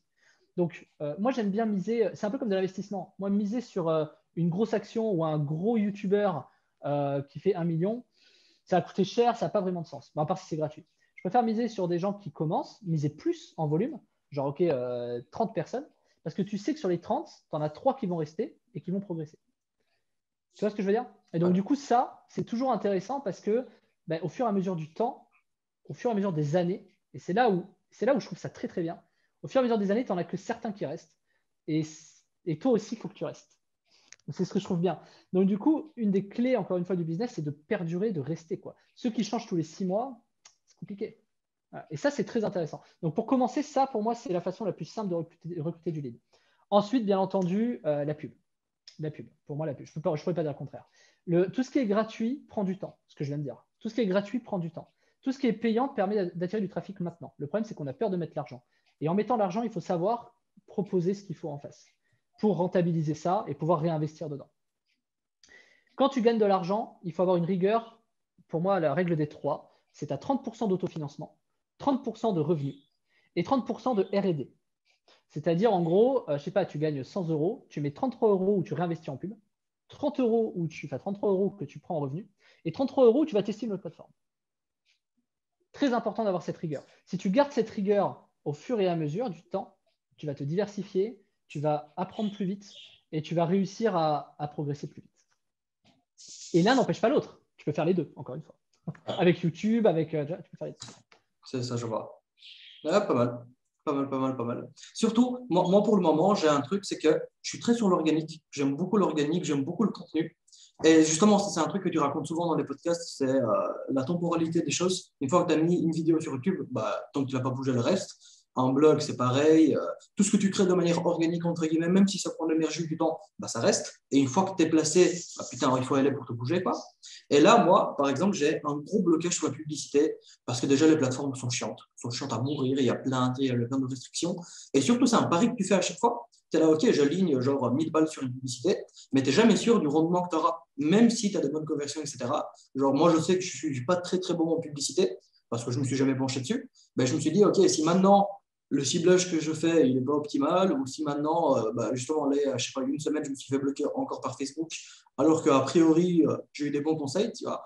Mais sur le coup, je me suis dit, voilà, il y a encore un truc que je n'ai pas compris. Je me suis fait bloquer. Si tu taxes ton business là-dessus, et même si on est d'accord, il ne faut pas genre avoir juste un seul canal, c'est complètement stupide. Mais si tu es sur de la publicité et que tu te fais bloquer, tu passes de j'ai un business, c'est cool, j'ai plus rien. Et ça, moi, j'ai un gros blocage sur les publicités, mais je sais que toi, tu en vois quand même pas mal, notamment sur Web de Foot, on voit pas mal de pubs. Et tu as des bons retours en général au niveau publicité? Moi, tu sais quoi, hier soir avec mes associés, on regardait les stats, donc je peux te le dire. Ouais. Je n'ai pas une pub qui n'a pas été rentable. Ok. Donc, je vais te déconstruire. Je vais essayer. Je sais que je n'y arriverai pas, mais je vais te mettre une petite graine. Ça va prendre du temps. Toutes les pubs sont rentables à partir du moment où tu as une stratégie. Sinon, c'est la même idée que Coca qui fait des pubs alors qu'ils ont tous les clients de la Terre. Alors, c'est pas tout à fait pareil, c'est pas la même raison. Mais pourquoi continuer à faire de la pub? Pourquoi faire de la pub? On va dire c'est de la visibilité, etc. Les gens qui commencent n'ont pas les notoriétés, n'ont pas l'autorité, n'ont pas la visibilité, ils ne se connaissent pas. Donc évidemment, quand tu commences, tu dois être incisif. Il faut que tu crées une valeur, une personnalité. Moi, si tu regardes mes pubs, je suis assez incisif sur les pubs. Voilà. C'est ma personnalité. En plus, franchement, au fur et à mesure des années, je suis de plus en plus incisif. Donc, c'est ma personnalité, j'aime bien. Je rassure en donnant un WhatsApp. Bon, voilà. Mais je ne montre pas ma gueule. Ou très peu, peut-être baissé ou machin, etc. Donc, pour moi, toutes les pubs sont rentables à partir du moment où tu as une stratégie. Aujourd'hui, à l'ère où je te dis, vu que tout le monde fait de la pub, c'est sûr que si tu mets une pub, une page de vente, une page de commande, tu vas être rentable, mais très peu. Très peu. Donc, il faut que tu aies une stratégie. Juste ça, ce n'est pas une fin en soi. Et la plupart des gens voient ça comme une fin. Parce que, imagine, tu le sais, il faut que je crée mon produit, il faut que je crée mon tunnel, il faut que je crée ma pub, il faut que j'ouvre un compte publicitaire, il faut que je mette de l'argent, il faut que je me valide le compte, il faut que je récolte un logiciel email pour récupérer les emails, il faut que. Et une fois que tu es là, que tu lances ta pub, c'est à peine rentable, voire pas rentable, et tu dis putain, mais c'est pas possible. Attends, j'ai fait tout ce qu'il fallait. Alors et là, il y a une erreur qui se crée. Alors tu vas retravailler ta pub, tu vas retravailler ton tunnel, ton machin, etc. Alors c'est vrai, c'est pas forcément une erreur. C'est vrai. Moi, c'est une erreur de débutant, mais qui n'est pas une erreur quand tu débutes. C'est une erreur plus tard, tu t'en rends compte plus tard. Donc, tu travailles, et finalement, je sais pas, peut-être que tu mets 1 euro, tu gagnes 1,03 €, tu vois, 30 centimes. Et tu dis, à un moment donné, tu dis, OK, j'augmente le budget, mais tu perds de l'argent. Donc, tu ne comprends pas, tu ne sais plus ce qu'il faut que tu fasses. Tu dis, attends, j'ai fait un tunnel, j'ai fait mes pubs, c'est probablement ce qui est arrivé. Je fais de les pubs, je fais des machins là. Tu dis, mais comment je fais? Et c'est là où ça devient intéressant. C'est que du coup, et c'est là où il faut libérer son esprit. C'est là où tout ce que je t'ai dit auparavant. Tu as des emails. Envoie-leur des séquences, pas que chez toi. Imagine, tu as un mec qui rentre. Qu'est-ce qui t'empêche d'envoyer 2 séquences en même temps? Une qui correspond à ton produit, une autre qui correspond à, je sais pas, à plus 3 jours, tu fais partir d'autres emails d'affiliation en recommandation d'autres personnes, etc. Moi, il y a beaucoup de gens, je vais donner ma technique personnelle. Ça, c'est une grosse valeur que je vais te donner, crème. Il y a beaucoup de gens qui me disent je ne comprends pas comment tu fais pour avoir des abonnés, d'avoir des machins, alors que finalement, tes pubs, ça tourne, mais tu ne mets pas 10 000 euros de budget. Enfin, mes clients me connaissent bien, etc. Je me dis, comment tu fais? C'est simple. J'ai d'autres produits à côté où je m'auto-recommande de mes propres produits vers Web de Fou. Et ça me fait beaucoup de leads de manière gratuite, puisque mon produit en front est rentable ou très peu rentable, et où derrière, quand j'ai en front, c'est pub produit, et où derrière, en back, je m'auto-recommande. Et ça, c'est une stratégie qui marche, puisque la rentabilité de mon premier produit augmente en faisant des ventes sur mes produits auxquels je me recommande. C'est une stratégie, mais il y en a d'autres. Il peut y avoir des stratégies où tu recommandes d'autres personnes, des stratégies où tu intègres des gens sur un Telegram, des stratégies. Il y en a plein des stratégies. Et ce qui est intéressant là-dedans, c'est qu'en fait, moi, toutes mes pubs sont rentables. Ma pub la plus rentable, ce que je veux dire, c'était celle qui était la moins rentable. Je m'explique. J'ai une pub sur Web de Fou où je vends toujours une formation à 7 euros. Mon coût d'achat pour cette formation est de 20 euros. Donc, je perds de l'argent. Je perds clairement de l'argent. Tu t'arrêtes à ça, tu dis, probablement ce qui t'est arrivé, c'est nul. Ça ne marche pas. Enfin, je veux dire, je perds 3 fois l'argent. Je mets 1 euro, j'en perds 3. OK. Il y a un problème. Alors, tu mets des order bump, tu mets des produits complémentaires, tu mets des upsells, tu mets des machins. Alors, peut-être que tu fais finalement un panier moyen à 15 euros, mais tu mets toujours 20 euros pour avoir un acheteur. Sauf que ces acheteurs, s'ils sont satisfaits, ils rachètent chez toi. Et ma pub la moins rentable en direct me fait entre 10 et 15 de ROAS sur 40 jours. OK.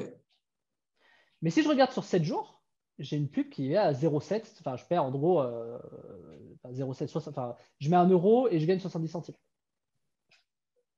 Donc, ce que je veux dire là-dedans, c'est que tu vois, je t'ai donné deux stratégies différentes.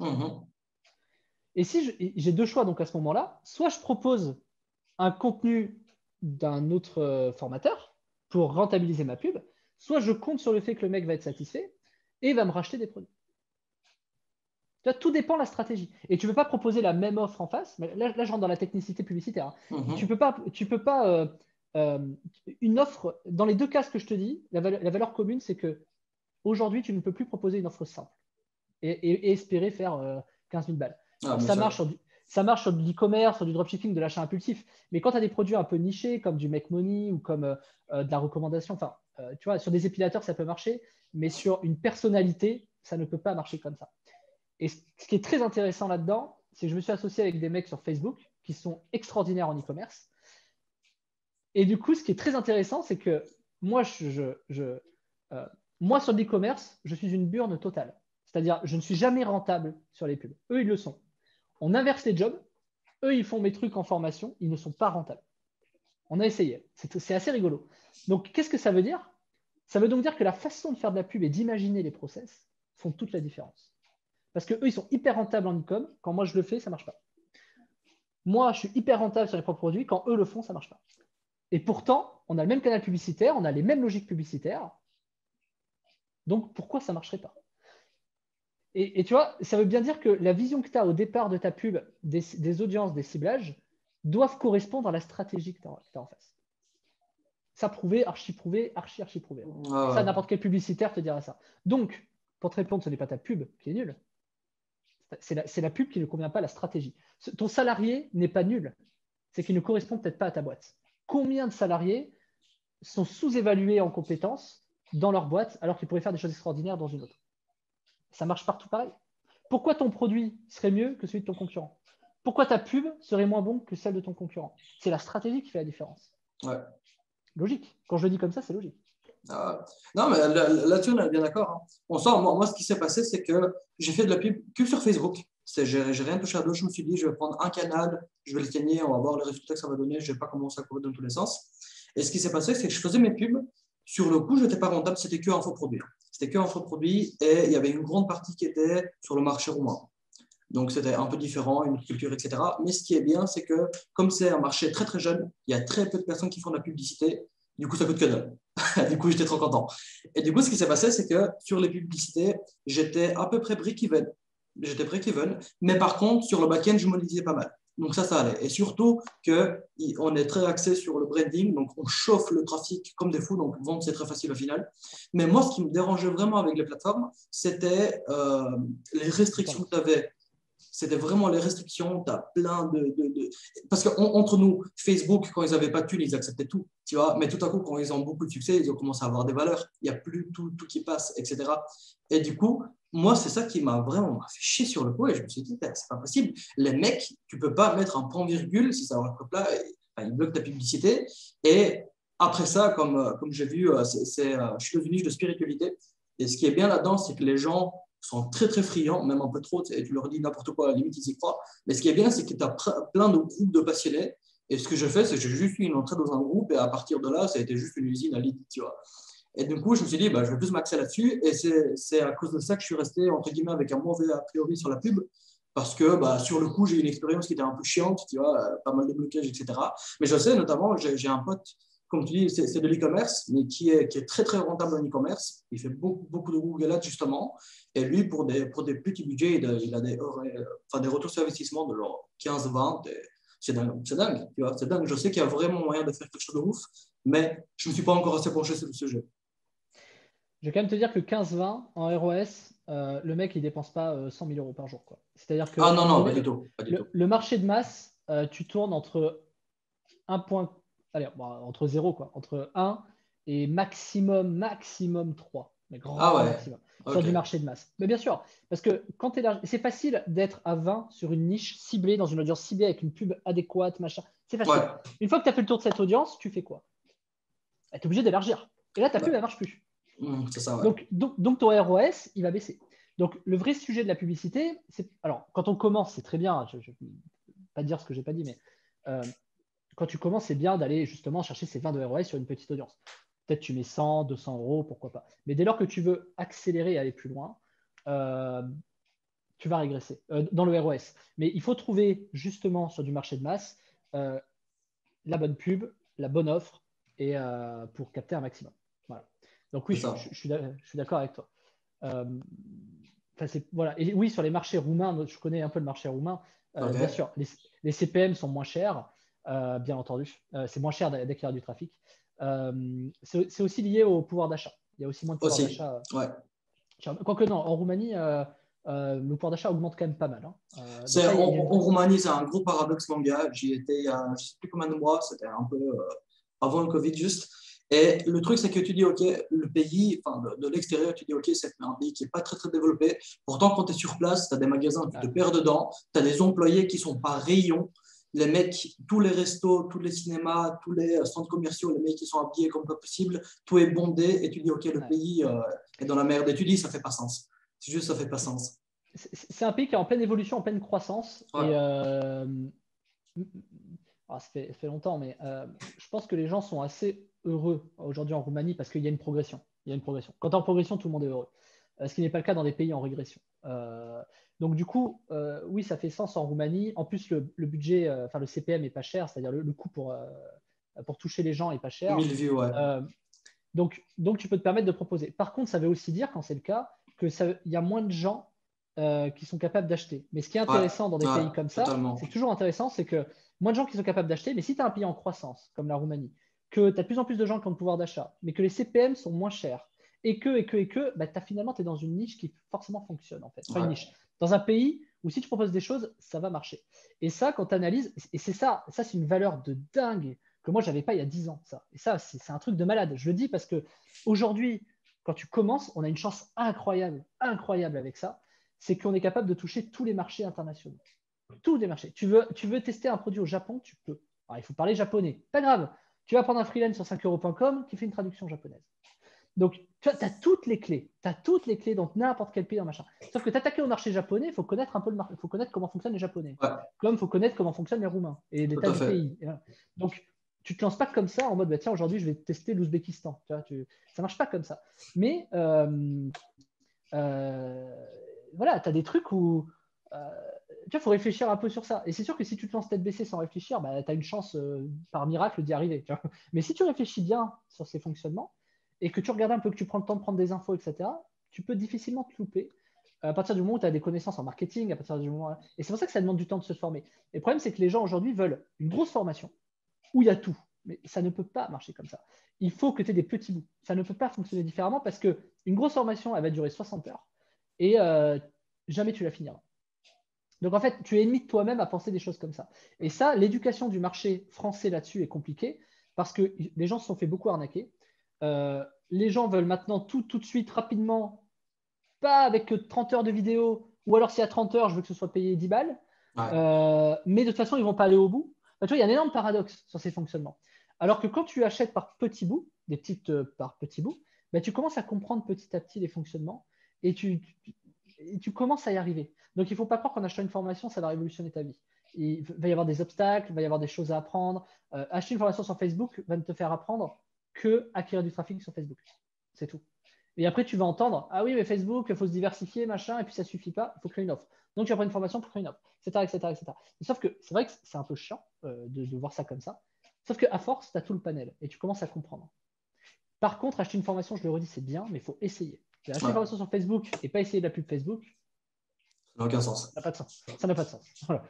Donc voilà. Et oui, oui, clairement, ce que tu as fait, tu as raison. Après, évidemment, quand tu commences à aller dans des groupes Facebook et tout, c'est bien. Le problème, c'est que dire ça, bah, tu vas aller dans des groupes. Euh, euh, tu vois, tu n'es pas dans 30 groupes où tu fais ça tous les jours. Tu vois ce que Ah je veux non, dire? pas du tout, pas du tout. Donc, il faut bien sélectionner tes groupes. Il C'est faut ça. bien. Voilà, tu vois, donc, il y a toujours ce même travail de réflexion. Toujours. Voilà. Après, rien t'empêche d'essayer en masse. Et moi, ce que j'aime bien sur la masse, c'est l'automatisation. Parce C'est que ça. quand je parle de masse, il faut toujours de l'automatisation. OK, je vais dans tel groupe, je poste tel message, un point automatique. Sur 50, il y en a 10 qui vont m'accepter, il y a 2 messages qui vont passer. Très bien. Mais au moins, tu t'en occupes pas. Tu vois, t'as pas. Voilà. Oui, tu peux faire mieux si c'est toi qui le fais. Mais je suis pas sûr que le temps que tu passes soit plus pertinent. Donc, avoir un petit script, un petit robot qui fasse ça, que tu payes peut-être 200 balles, je sais pas, pour faire ça, bah, ça a peut-être plus de valeur de créer un robot qui va faire ça automatiquement à 200 balles que de mettre 200 balles dans de la pub. C'est à toi de juger. Et il n'y a pas de meilleur ou de. Il y a une stratégie, il y a quelque chose que tu as envie de faire. Je peux donner tellement d'infos, tu vois. Et c'est pour ça qu'il ne faut pas courir après le shiny object. Tu sais, Ouais, bien voilà. sûr. L'objet brillant. Voilà, faut te concentrer. Si tu as envie, parce que tu aimes et que tu es à l'aise, j'ai cet exemple récemment qui m'est venu. C'est comme si tu me dis, je veux jouer d'un instrument, mais dis-moi lequel je dois jouer. Ouais. Ok. Comment tu veux que je te dise? Ouais, je veux gagner de l'argent en ligne, dis-moi par quoi je dois commencer. C'est la même question. Euh, Est-ce que tu as une préférence pour tel truc? Je ne sais pas. Comment tu veux que je t'apprenne à jouer d'un instrument? Enfin, quand même, je ne suis pas bon dans tous les instruments, mais je suis bon dans tel ou tel instrument. Mhm. Je ne sais pas si c'est celui-là dont tu as besoin. Et si toi-même tu ne le sais pas, c'est pas moi qui vais le savoir, hein. Donc, il faut tester. C'est ça. Bah, on revient au basique, du bon sens, tester, se bouger le cul, voir ce qui te Ouais, correspond et après, tu te spécialises, quoi. Pour revenir un peu, déjà, merci pour tes réponses sur la pub, hein. Ça, c'est plus je t'en prie. pour moi, c'était ma curiosité à Avec moi. plaisir. Pour revenir sur le mailing, justement, donc tu avais bien répondu sur comment commencer, etc. Pour toi, c'est quoi les grosses erreurs à éviter? Genre, c'est quoi la grosse boulette que les mecs font quand ils commencent l'email marketing, qui peuvent vraiment les freiner soit dans la relation qu'ils ont envie de créer avec leurs clients, soit tout simplement dans la croissance de leur business? Ouais, je vais faire des réponses classiques. Déjà, essayer de vendre à tout prix au départ. Ouais. Ça, c'est bien quand tu fais sous pseudonyme. Tu vois, même pas. Non, mais essayer de vendre à tout prix. En fait, j'ai répondu un peu à ces questions auparavant. Intégrer la notion d'aléatoire, de présentation, de ne pas tout de suite vendre à tout prix. Faire en sorte que tu vas dans un magasin. Bonjour, vous voulez ce produit à 30 euros? Hmm. Qu'est-ce que tu fais? Non, je regarde. Donc, c'est la même chose. Par contre, tu vois le mec, imagine, il arrive, le mec, il te fait une blague, tu sais, tu rigoles un peu, machin, et gentiment, tu vois, il t'accroche et il peut t'amener, ah, bah, je peux vous aider peut-être, machin. Tu vas être beaucoup plus réceptif à avoir des conseils, tu vois. Donc, créer une sympathie, c'est toujours très intéressant parce que euh, les gens doivent te connaître et voir qui tu es, ta personnalité. Aujourd'hui, tu sais, je pense qu'on est vraiment axé sur des personnalités. Ouais. On n'est plus axé, tu parlais de petits groupes, on est beaucoup axé sur le communautarisme en ce moment, des petites communautés qui se créent. C'est très très bien, moi je trouve ça bien. Alors ça va avec le fait qu'on se sent oppressé aussi. Donc ça a toujours un peu marché pareil dans l'histoire, hein. Et il y a des suites à ça, bien entendu. Mais les petites communautés, c'est très bien, euh, mais on suit des personnalités. Donc C'est il faut ça. dans chaque produit qu'il y ait une personnalité. Si tu vends pour vendre, déjà ça va te saouler au bout d'un moment, parce que ça va pas être intéressant. Tu prends des gens pour des pigeons et ça crée rien, ça crée pas de valeur. Voilà. Donc toujours créer un peu de valeur, d'animation avec tes clients. Enfin, les gens sont des gens comme toi, donc fais pas ce que toi tu as envie, mais penses qu'il y a des humains derrière, quoi. C'est pas que des stats, c'est pas que voilà. Donc la plus grosse erreur que les gens font, c'est ça, c'est de croire que c'est un chiffre, un numéro, des stats, voilà, et essayer de vendre donc à tout prix. Et ensuite, la seconde erreur, je dirais que c'est de mal connaître son audience, quoi. Je sais pas, tu sais, il y a des trucs que je vois, tu croirais même pas. Les gens, ils vendent, je sais pas, ils, ils vendent des montres et du coup, ils parlent de coussins. Tu vois. Enfin, il doit y avoir une cohérence. Non, mais vraiment, il y a des trucs, je te jure, même moi, je comprends pas. Mais enfin, je me dis, pourquoi? Mais une cohérence dans ta personnalité. Et ce qui est bien aujourd'hui avec Internet, c'est que tu peux pas mentir. Ouais. C'est-à-dire que les mecs qui se prennent pour des gens qui ne sont pas, Ça dure pas longtemps. ça fait pas long feu. Ouais. Donc ça c'est cool. Moi je trouve ça bien. Je trouve ça vraiment chouette. Tu peux pas mentir. Tu me disais en off que je faisais beaucoup de podcasts, que j'avais 400 podcasts. Euh, je veux dire, tu peux pas mentir. Sur 400 podcasts, tu ne peux pas mentir. C'est ça, ouais. Je veux dire, l'expérience, les logiques, les réflexions, tu ne peux pas mentir. Voilà. Donc tu peux mentir sur une vidéo ou deux. C'est tout. C'est tout. C'est Tu ça. peux pas mentir sur 2 ans. Ou Ouais. alors, tu as bien préparé ton coup. Ou alors, très bien. Notamment, c'est ça aussi qui est intéressant pour les mecs qui font des lives, justement. Quand tu fais un live, tu ne peux pas faire genre pendant quelques heures. C'est au bout d'un moment, ta personnalité va ressentir. Et justement, avec ce que tu dis, les gens n'ont plus envie de parler à des entreprises, à des sociétés. Ils ont envie d'avoir un humain de l'autre côté de l'écran et qu'il y a juste une conversation humaine qui se fasse. Quoi. Exactement. Donc, voilà, pour moi, ça, c'est les plus grosses erreurs. Franchement, là, comme ça, j'en vois pas d'autres. Après, bon, les choix des outils techniques, c'est un faux problème. C'est un faux problème. Okay. Commence, lance-toi, tu as le temps de t'adapter. Oui, tu perdras du temps, mais tout le monde a perdu du temps. Donc, c'est pas grave. Moi aussi, j'ai perdu du temps à passer des heures sur des outils que je n'utilise plus. Et alors? Et aujourd'hui, les outils que j'utilise, demain, j'en utiliserai d'autres. Et alors? Ça fait partie du job. Oui, tu vas perdre du temps sur des choses. Tu ne peux pas être hyper efficient ou espérer ou machin, etc. Te prends pas la gueule sur les outils. Je pense par exemple aux outils de tunnel. Prends un outil de tunnel sur lequel tu te sens à l'aise. Teste-les, tu as des versions gratuites, teste. Mais ouais, mais je vais perdre du temps. Donc, prends-en qu'un et vas-y. Je veux dire, ils font tous la même chose, les outils à la fin. Et oui, des outils auront leurs faiblesses, ils ne pourront pas faire telle chose ou telle chose. Mais ce n'est pas de ça dont dépendent tes ventes. C'est de ce qu'on dit, de ta connaissance, de l'animation, etc. Que tu utilises aujourd'hui des logiciels de tunnel comme ClickFunnels, comme Podia, comme Carta, on s'en fout. Oui, mais là, il y a telle possibilité. Commence déjà à vendre. Voilà. Après, tu as le temps de te faire chier avec les possibilités. Et on a tendance à voir trop gros. On construit un énorme sujet alors que tout est par étapes. Je veux dire, tu vois un escalier devant toi. Comment je fais pour tout de suite aller à la dernière marche? Mec, tu es obligé de monter les escaliers. Ou alors, si tu veux, pas de souci, tu passes par la rambarde, t'escalades. Pas de souci, tu peux mettre plus d'efforts. Mais juste, monte les marches, quoi. Enfin, pourquoi faire simple? Pourquoi faire compliqué quand on peut faire simple? C'est ça. Donc, le gros, pour résumer un peu, si j'ai bien compris, c'est tout d'abord créer une relation, ne pas axer sur le côté entreprise, mais sur le côté relation et un humain derrière, et savoir à qui tu parles. Quoi. Ce qui est quand même une base de l'entrepreneuriat, du business, savoir à qui tu parles et adresser le bon message au bon gars. Quoi. Et puis, tu as le droit de te tromper. C'est-à-dire, par exemple, suite à ce que tu dis, les gens pourraient se dire, oui, mais alors comment je fais pour savoir que c'est le bon message? Mais déjà, fais-le. Fais-le, et après, tu vois la réponse qu'il y a, quoi, c'est ça. C'est ça. Et puis, après, tu as le temps de te poser des questions. Je vais donner une petite technique. Moi, alors, pas sur Web de Fou, mais sur mes autres produits, les gens qui n'achètent pas. Ce que je fais, au bout du bout, je fais des séquences d'abandon de panier, des machins, et les mecs n'achètent pas. Donc, j'ai X% qui n'achètent pas. Je ne veux pas te prendre à défaut en te posant la question, mais qu'est-ce que tu fais alors? Et moi, j'ai décidé de dire, tiens, je vais leur offrir le produit à une condition, qui m'explique pourquoi ils n'ont pas acheté. Ok. Comme ça, les mecs, comme ça, tu donnes le produit. De toute façon, le mec n'aurait pas acheté. Ouais, Donc, tu donnes le produit. Si ça se trouve, il va être satisfait, il va t'en racheter d'autres. 2, tu sais pourquoi il n'a pas acheté et tu peux mieux travailler ton argumentaire. Tu imagines la valeur là-dedans? De toute façon, tu l'aurais perdu. Imagine les gains que tu peux faire avec comme ça. Mais ça vient après. C'est que d'abord, mets en place un produit, commence déjà à faire de l'argent. L'optimisation vient plus tard. Mais par contre, c'est comme ça, tu as les petites idées. Moi, je pars toujours. Une vraie clé dans la monétisation de produits, c'est que chaque action doit te faire gagner de l'argent. Il a ouvert, il n'a pas ouvert. OK. S'il n'a pas ouvert chez moi, il ouvrira peut-être chez quelqu'un. Il se désabonne. OK. 99,9% des gens qui se désabonnent. Moi, je te dis, j'ai 50% des gens qui se désabonnent. Clique sur désabonne.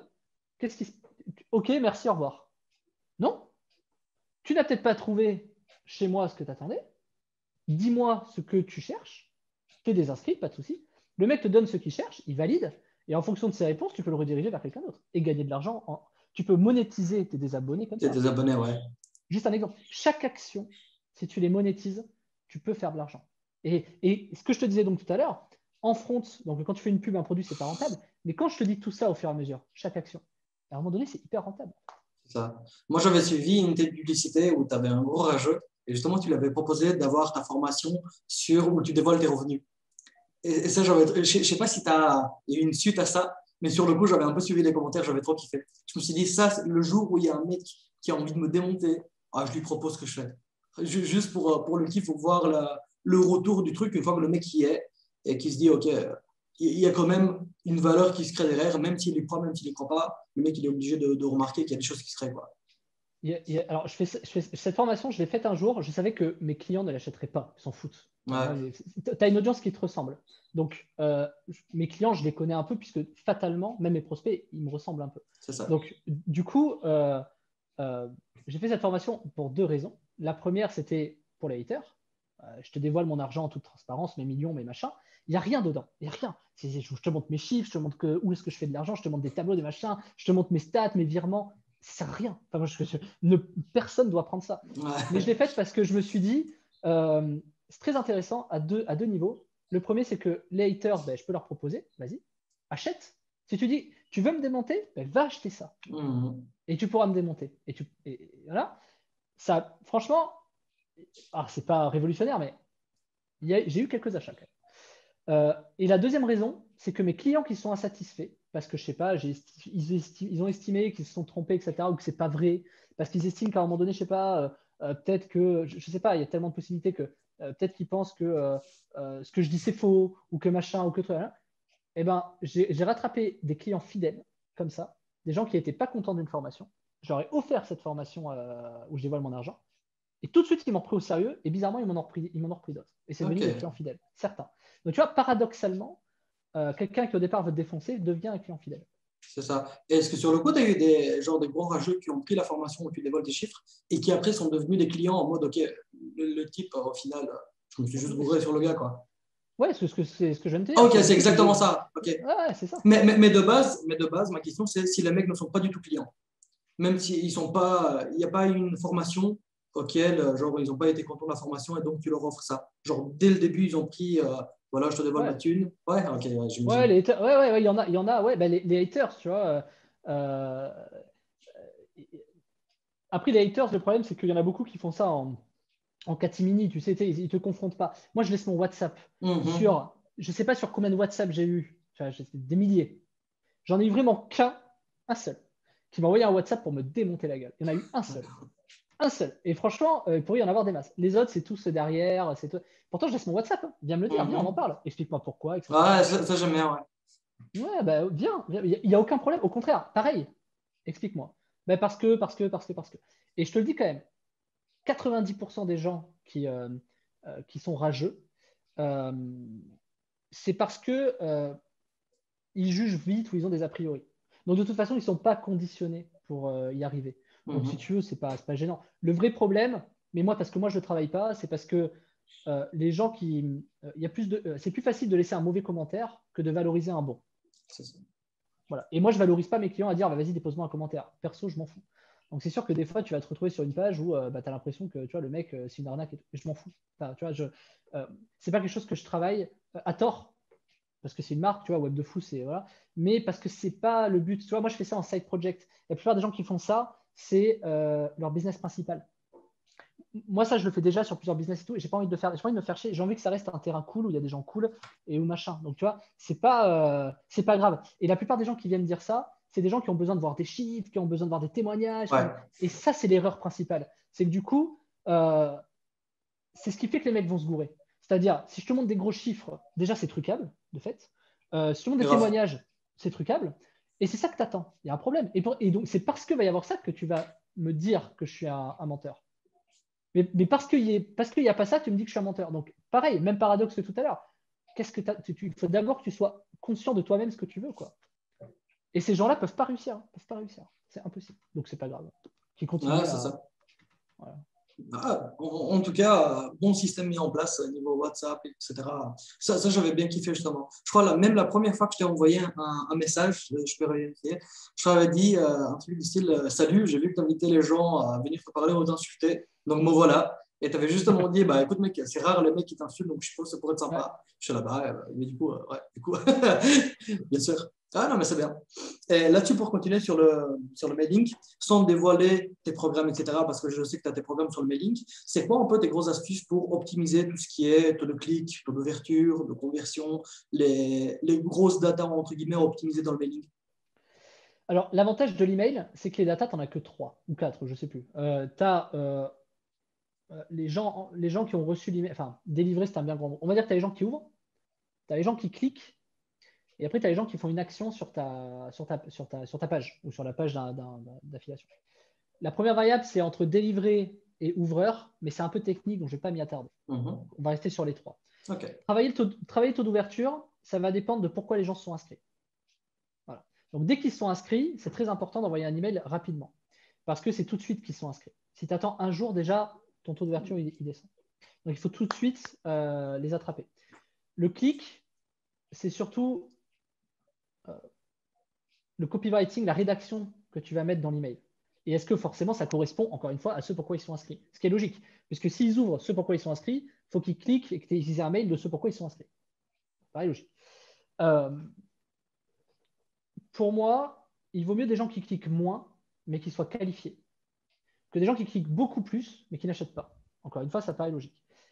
Mais c'est très intéressant de travailler les deux, c'est-à-dire des gens qui cliquent beaucoup et des gens qui ne cliquent pas beaucoup, parce que ça te permet de comprendre un peu mieux ton audience aussi. C'est-à-dire que quand tu comprends mieux ton audience, tu es capable de rédiger des emails qui cliquent peut-être moins, mais où tu es sûr que les gens vont acheter. Donc, je te dis ça parce que les astuces, c'est de pouvoir avoir ce qu'on appelle des hooks ou des ruptures de pattern, c'est-à-dire un truc qui. Moi, je dis toujours, un de mes meilleurs mails a commencé par Mon mari est mort. Celui-là, tu es obligé de lire la suite. Tu es obligé de lire la suite, quoi. Et donc, du coup, il faut trouver des petits hacks comme ça. Aujourd'hui, sur du Make Money, il y a quelques années, les mecs, ils affichaient, tu sais, tout de suite dans les pubs ou dans les vidéos, des gros billets. Tu sais, franchement, je suis d'accord avec ça marketingement, c'est-à-dire c'est une rupture. Tu vois, tu comprends pas d'où ça sort. Attends, c'est quoi? Le mec, tu as envie d'écouter la suite. Donc, c'est plutôt ça qu'il faut imaginer. Sur des plateformes de médias, de réseaux sociaux comme Facebook, bah, on est plus axé sur du divertissement et de l'humour. Il ne faut pas trop te prendre au sérieux. Ouais, salut, regarde. Non, ça, c'est plus YouTube, on va dire. Facebook, il faut plus être sur un truc un peu rigolo ou alors un aspect un peu plus, ce que moi j'opte, un peu plus familial. C'est-à-dire, tu as vu, je prends beaucoup ma famille, mes enfants, enfin ma fille. Je suis plus sur l'aspect familial parce que je veux regrouper des parents, parce que c'est des gens de mon âge, ou plus vieux ou plus jeunes. Les valeurs, parce que c'est pas pareil d'être entrepreneur quand tu es parent que quand tu es. Voilà. Donc, c'est à toi de trouver la plateforme. Je fais ça sur YouTube. C'est considéré plus comme du divertissement. Ah, voyons voir sa vie. Tu vois, c'est pas pareil. Tu le fais sur Facebook, c'est considéré comme un rapprochement avec ton audience. Tu vois, donc c'est pareil. Le type de message en fonction des réseaux. Voilà. Et je te dis ça parce que c'est pareil dans les emails. Le message, c'est le message que tu véhicules. Donc, savoir trouver une rupture de pattern. Donc, un truc, voilà. Moi, le WhatsApp, il est pour beaucoup. C'est-à-dire, salut, si tu es un rageux, machin, bah, tiens, voilà mon WhatsApp. C'est intéressant. Beaucoup de gens disent, tiens, c'est qui ce mec? C'est intéressant. Avoir une rupture de pattern au départ en disant, je sais pas, tu sais, c'est un peu comme JP Fanguin là, qui avait dit, savais-tu que 90. Ouais. Tout de suite, tu as une rupture de pattern. Voilà, tu as plein de choses qui deviennent virales. Tu vois, il y a l'humour avec ce mec, quand il était en Suisse avec, tu sais, la coupe de champagne. Merci pour les vélos. Tu vois. Il y avait tout, il y avait tout. Et bien sûr que c'était mis en scène, au passage. Bien Mais sûr. c'est parfait. Enfin, tu vois, c'est très, très bien. Donc, toujours penser à des ruptures de pattern dans tous tes emails. Très souvent, si tu lis mes emails, je commence avec une phrase un peu, pas forcément choc, mais tout de suite, tu vois. Voilà. Après, c'est travailler différemment, mais toujours accroché. Et le meilleur, c'est la méthode AIDA. Hein. Attention, intérêt, désir, action. Je veux dire, moi, j'ai appris ça, j'étais en BEP. Je m'en sers encore tous les jours. Quoi. Il n'y a pas de. C'est des techniques qui existent depuis les années 50. Hein. Pourquoi réinventons pas la roue hein. Après, il faut savoir bien les appliquer et comment les appliquer selon les types de support, etc. etc. Voilà. Alors, je n'ai pas tout à fait répondu parce que tu m'as demandé des astuces, mais En soi, tu sais, tu as quand même la base qui s'applique à tout, peu importe l'astuce au final que tu as ou la stratégie. C'est tu comprends pourquoi le mec il est là, à qui tu parles, c'est quoi son intérêt derrière, l'accrocher, parce qu'on est d'accord, si les mecs, tu les chopes pas par l'école et tu lui dis, mec, il y a un truc pour toi, le mec, il va pas ouvrir, il va pas regarder, il va pas acheter encore moins. Donc, en soi, c'est la base qui revient à chaque fois. Et entre nous, comme tu disais, voilà, les astuces, il y en a plein, mais l'important, c'est quand même la compréhension, le bon sens que tu as de ton business, de ton client, et ça roule, quoi. Mais tu sais, c'est relatif avec. Moi, je demande à mon audience souvent qu'est-ce qu'ils veulent. Voilà. Et la plupart me disent des gros hackings ou des hacks. Pour moi, ça reflète un truc. Alors, c'est normal parce que je suis un peu là-dedans aussi, mais ça reflète un problème.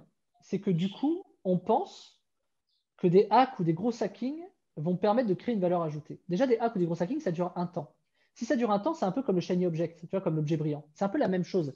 Donc en fait, le problème, ce que ça crée, comme pour moi, ce que ça veut dire, c'est pas que tu as envie de gros hacking ou de hack, c'est que tu as un problème avec ton offre actuelle. C'est que c'est pas un souci de trouver. Si ton offre elle est merdique, oui, tu veux des hacks pour avoir beaucoup d'audience pas chère, pour que ça vende un peu. Mais c'est presque une erreur. Vaut mieux travailler ton offre et faire un truc de manière intelligente pour ensuite avoir des gros hackings pour faire beaucoup d'argent. Tu vois, et on a tendance à confondre le fait de vouloir un hack qui va tout changer. Ça n'existe pas. Enfin, si ça existe, mais pas si tu travailles mal ton offre, quoi. Si tu travailles bien tes offres, il n'y a pas de raison que. Voilà. Et je trouve que c'est vachement évocateur de la société actuelle. Vouloir les choses rapidement, avec des astuces spécifiques et tout. Ouais. Non, rédige mieux tes emails. C'est ça. Rédige mieux tes pubs. Les gens cherchent trop le secret. La petite astuce qui va te faire le déclic dans ton business, qui va te faire décoller ton truc. D'ailleurs, je sais que dans tes podcasts, ce que tu fais, c'est que tu as un gros équilibre entre les deux, je trouve. C'est que parfois, tu expliques des choses qui sont très dans la globalité, voilà, tu comprends ce que tu fais, etc. Tu fais des trucs qui sont intemporels. Même à un moment donné, je me rappelle, j'avais bien kiffé, tu parlais de tuto.com, que c'était une grosse plateforme à utiliser, etc. Maintenant, je commence un peu à m'intéresser, etc. Et en même temps, tu as quelques petites astuces voilà, en mode comment monétiser des abonnements, etc. Moi, j'avais bien kiffé ça. Du coup, tu les envoies sur un truc anti-spam, etc. J'avais bien kiffé ce délire. Mais c'est justement, ça c'est bien à dire. Et comme tu dis, les gens, ils cherchent le secret, l'astuce, le hack. Le truc, si ça ne marche pas maintenant, c'est parce qu'ils n'avaient pas le hack. Mais en même temps, ça fait des bonnes entrées marketing. Hein. Mais en même temps, en utilisant cet aspect marketing-là tout le temps, c'est une vraie éducation, bah, ça va de plus en plus profond. Et au bout d'un moment, bah, ils ont tout vu, ils ont tout entendu et ça ne marche jamais. Quoi.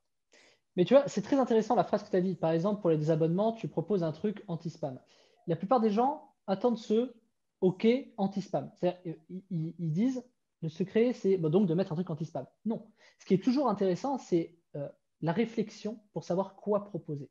Et ça, c'est très généraliste chez les gens, ils ne comprennent pas très bien. Ce qui est normal, ils attendent non, il faut, qu'est-ce que je mets un anti-spam. Non, c'est comprendre le raisonnement pour savoir quoi mettre. Et ça, pour moi, ça a 40 fois plus de valeur que de te donner un plan par étape en disant machin. Ce qui est important, c'est de faire comprendre à la personne que demain, peut-être que son truc anti-spam est pourri, qu'il ne fera pas d'argent, mais que du coup, qu'ils comprennent seuls, de manière autonome, quoi mettre à la place. Ça, c'est le plus important. Pour moi, en tant que formateur, c'est le plus important. C'est-à-dire rendre les gens autonomes dans les obstacles. Parce que mettre un truc, quand ça ne marchera pas ou quand le truc ne marchera plus, parce que ce n'est pas intemporel, il y a des trucs qui étaient, il faut challenger, mais il faut qu'il ait les clés pour pouvoir s'adapter. Pour moi, c'est ça le vrai truc. Tu vois, il n'y a pas de miracle, c'est ce produit-là qui va fonctionner. Oui, 3 mois. Et après, tu fais comment pour savoir quel produit c'est pour ça que, pour moi, le plus important, c'est que les gens comprennent comment ça fonctionne.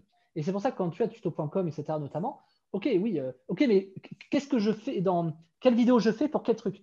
C'est pas le sujet. Tu feras une vidéo sur un sujet. La question, c'est comment tu choisis le sujet, comment choisir où est-ce que tu peux te positionner ou pas, ou machin, mais c'est pas de savoir avec quoi te positionner. C'est hyper important. Je trouve que c'est la base. Moi, en tout cas, c'est la base. Et je l'ai vu avec mes salariés. Hein. Je veux dire, dans ce cas-là, en fait, si tu appliques de A à Z sans réfléchir plus loin, tu n'es pas entrepreneur. Enfin, je veux dire, clairement. Tu restes voilà, autant que tu sois salarié. On est clairement d'accord là-dessus. Et une fois que tu as ça, une fois que tu écris mieux tes emails, etc., que tu as vraiment une compréhension du business et tes clients, ton avatar client, c'est quoi tes moyens à toi de pérenniser un business? Voilà, comme tu dis, tu fais un truc, ok, ça marche pendant 3 mois. Tu fais un autre truc, ça marche encore pendant 3 mois ou un peu plus ou un peu moins, peu importe. C'est quoi ton truc à toi pour pérenniser, pour lui dire, ok, maintenant l'entrepreneuriat, serment, enfin de l'extérieur en tout cas, ça n'a pas l'air très stable comme métier, mais en soi, une fois que tu y es, tu te rends compte qu'il y a quand même une certaine sécurité une fois que tu commences à diversifier, etc. Donc, c'est quoi, toi, que tu mets en place pour pérenniser et puis dire, OK, maintenant, il n'y a plus de stress, tu as un confort mental pas possible en disant, OK, maintenant, je sais tout ce que j'ai mis en place. Chaque mois, je donne, ça tombe et ça avance, je me fais kiffer, etc. Déjà, considérer que rien n'est acquis. Déjà, première base. Ce que tu dis, ah cool, ça tombe, jamais. Jamais. Bon, ça n'existe pas. Alors, enfin, quelque part, ça existe, mais jamais je vais le conscientiser, je sais pas comment on dit, OK. parce que le jour où j'en ai conscience, c'est là où ça marche plus. Moi, je crois beaucoup aux effets de la vie globale. Donc, pour te répondre, euh, rien n'est acquis. Des gros business reposent souvent sur peu de choses. Je vais prendre l'exemple de voyage privé. Voyage privé, ça repose maintenant aussi, sur 3 mecs. C'est-à-dire que si ces 3 mecs sont plus dans la société est cool. Je ne dirais pas qui, comment, pourquoi, je connais bien voyage privé. Ça repose sur 3 mecs. Le truc, il fait des millions et des millions et des millions. Des dizaines de millions, peut-être même des centaines de millions, je ne sais plus. Ça repose sur 3 mecs. Donc la plupart des gros business, dont le mien, reposent sur pas grand-chose.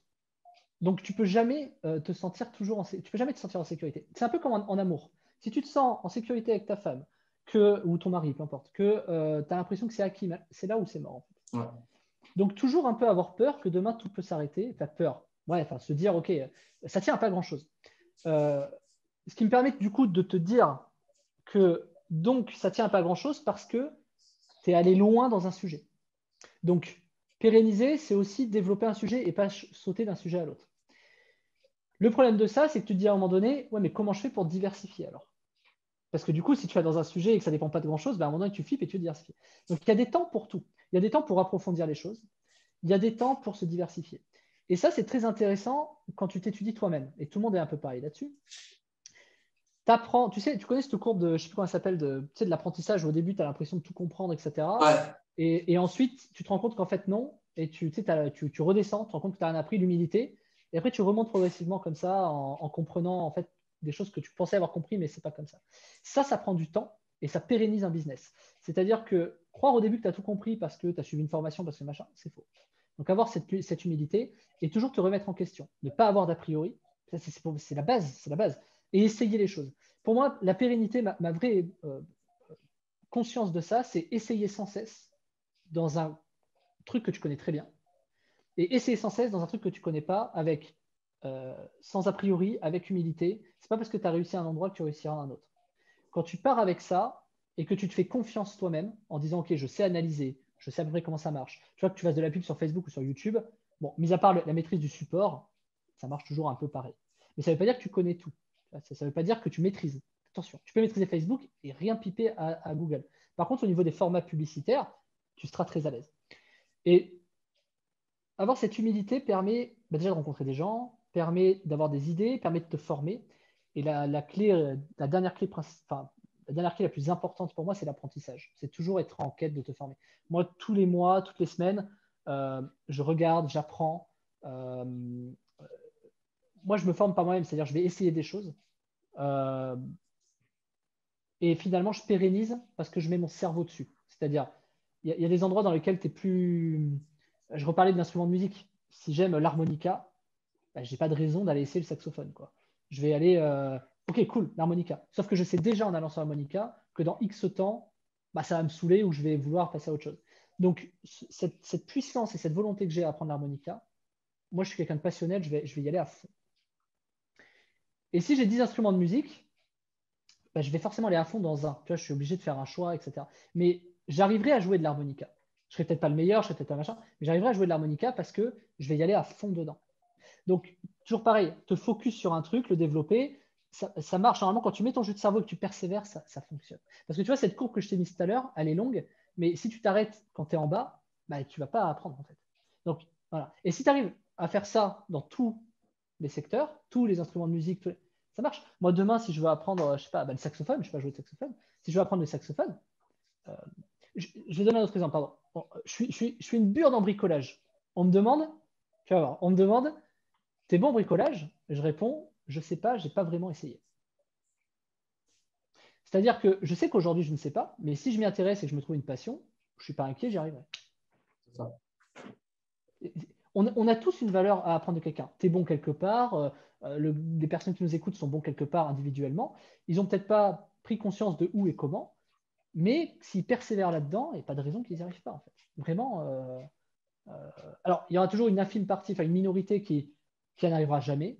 Ça, malheureusement, il faut de tout, hein. Comme il y aura toujours une minorité qui arrivera quoi qu'ils feront, et d'autres qui n'y arriveront pas quoi qu'ils fassent. Donc, c'est comme ça, c'est l'équilibre de la vie, c'est comme ça. Voilà. Mais dis-toi qu'il y a des endroits où tu n'y arriveras jamais. Moi, il y a des endroits où je n'y arriverai jamais. Jamais. Jamais. Voilà. Il faut juste avoir conscience, l'humilité, et travailler tes points forts. Travailler tes points faibles, ça vient plus tard, pas Ok. tout de suite. Voilà. J'essaie de donner un maximum d'éléments. Ouais, bah, en tout cas, mec, super réponse. Super réponse, j'ai vraiment kiffé.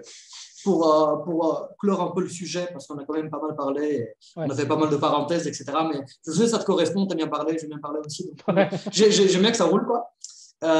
Pour revenir plus à toi, à tes routines, etc., c'est quoi un peu tes rythmes de travail, les rituels, les routines que tu mets en place ou que tu as mis en place au fur et à mesure du temps qui t'ont permis de te dégager du temps, d'être plus rentable, etc. C'est quoi un peu les grosses routines, les gros rythmes de travail que tu as, genre sur une semaine classique? Alors, la réponse que je vais faire aujourd'hui n'était pas celle d'hier et ne sera pas celle de demain, Mhm. puisque ça évolue au fil du temps. Donc, quand j'ai construit, je travaillais beaucoup.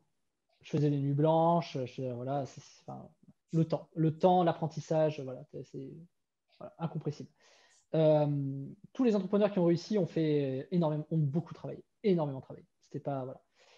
C'est difficile quand on est parent au départ. Par exemple, si on construit en étant parent, c'est très difficile, hein. Les nuits blanches, c'est très très compliqué. Donc c'est sûr qu'avec un enfant, on part dans le business, on part avec, euh, je ne peux pas dire un handicap, c'est mal dit, mais on a moins de temps. On a moins de temps disponible, moins de temps de cerveau, donc on se forme moins vite, ça va moins vite. Donc moi j'étais jeune, j'ai pu passer des nuits blanches, j'ai pu passer beaucoup d'heures, beaucoup d'heures. Il y a un moment donné où tu te dis, tu as, tout qui s'ouvre à toi. Tu as, un moment, quand tu y arrives, quand tu commences à gagner de l'argent, à y arriver, etc., tu as un moment, tu te rends compte que tout est possible. Et là, le problème, c'est de savoir concentrer son cerveau et de ralentir. Donc, ça ne te dérange pas de noter des idées à côté, etc., mais tu ne peux pas tout faire, tout tester. Ou si tu veux le faire, il faut que tu recrutes. Donc, c'est bien déjà de se dégager un salaire, se mettre en sécurité soi-même, c'est déjà bien, enfin, en sécurité.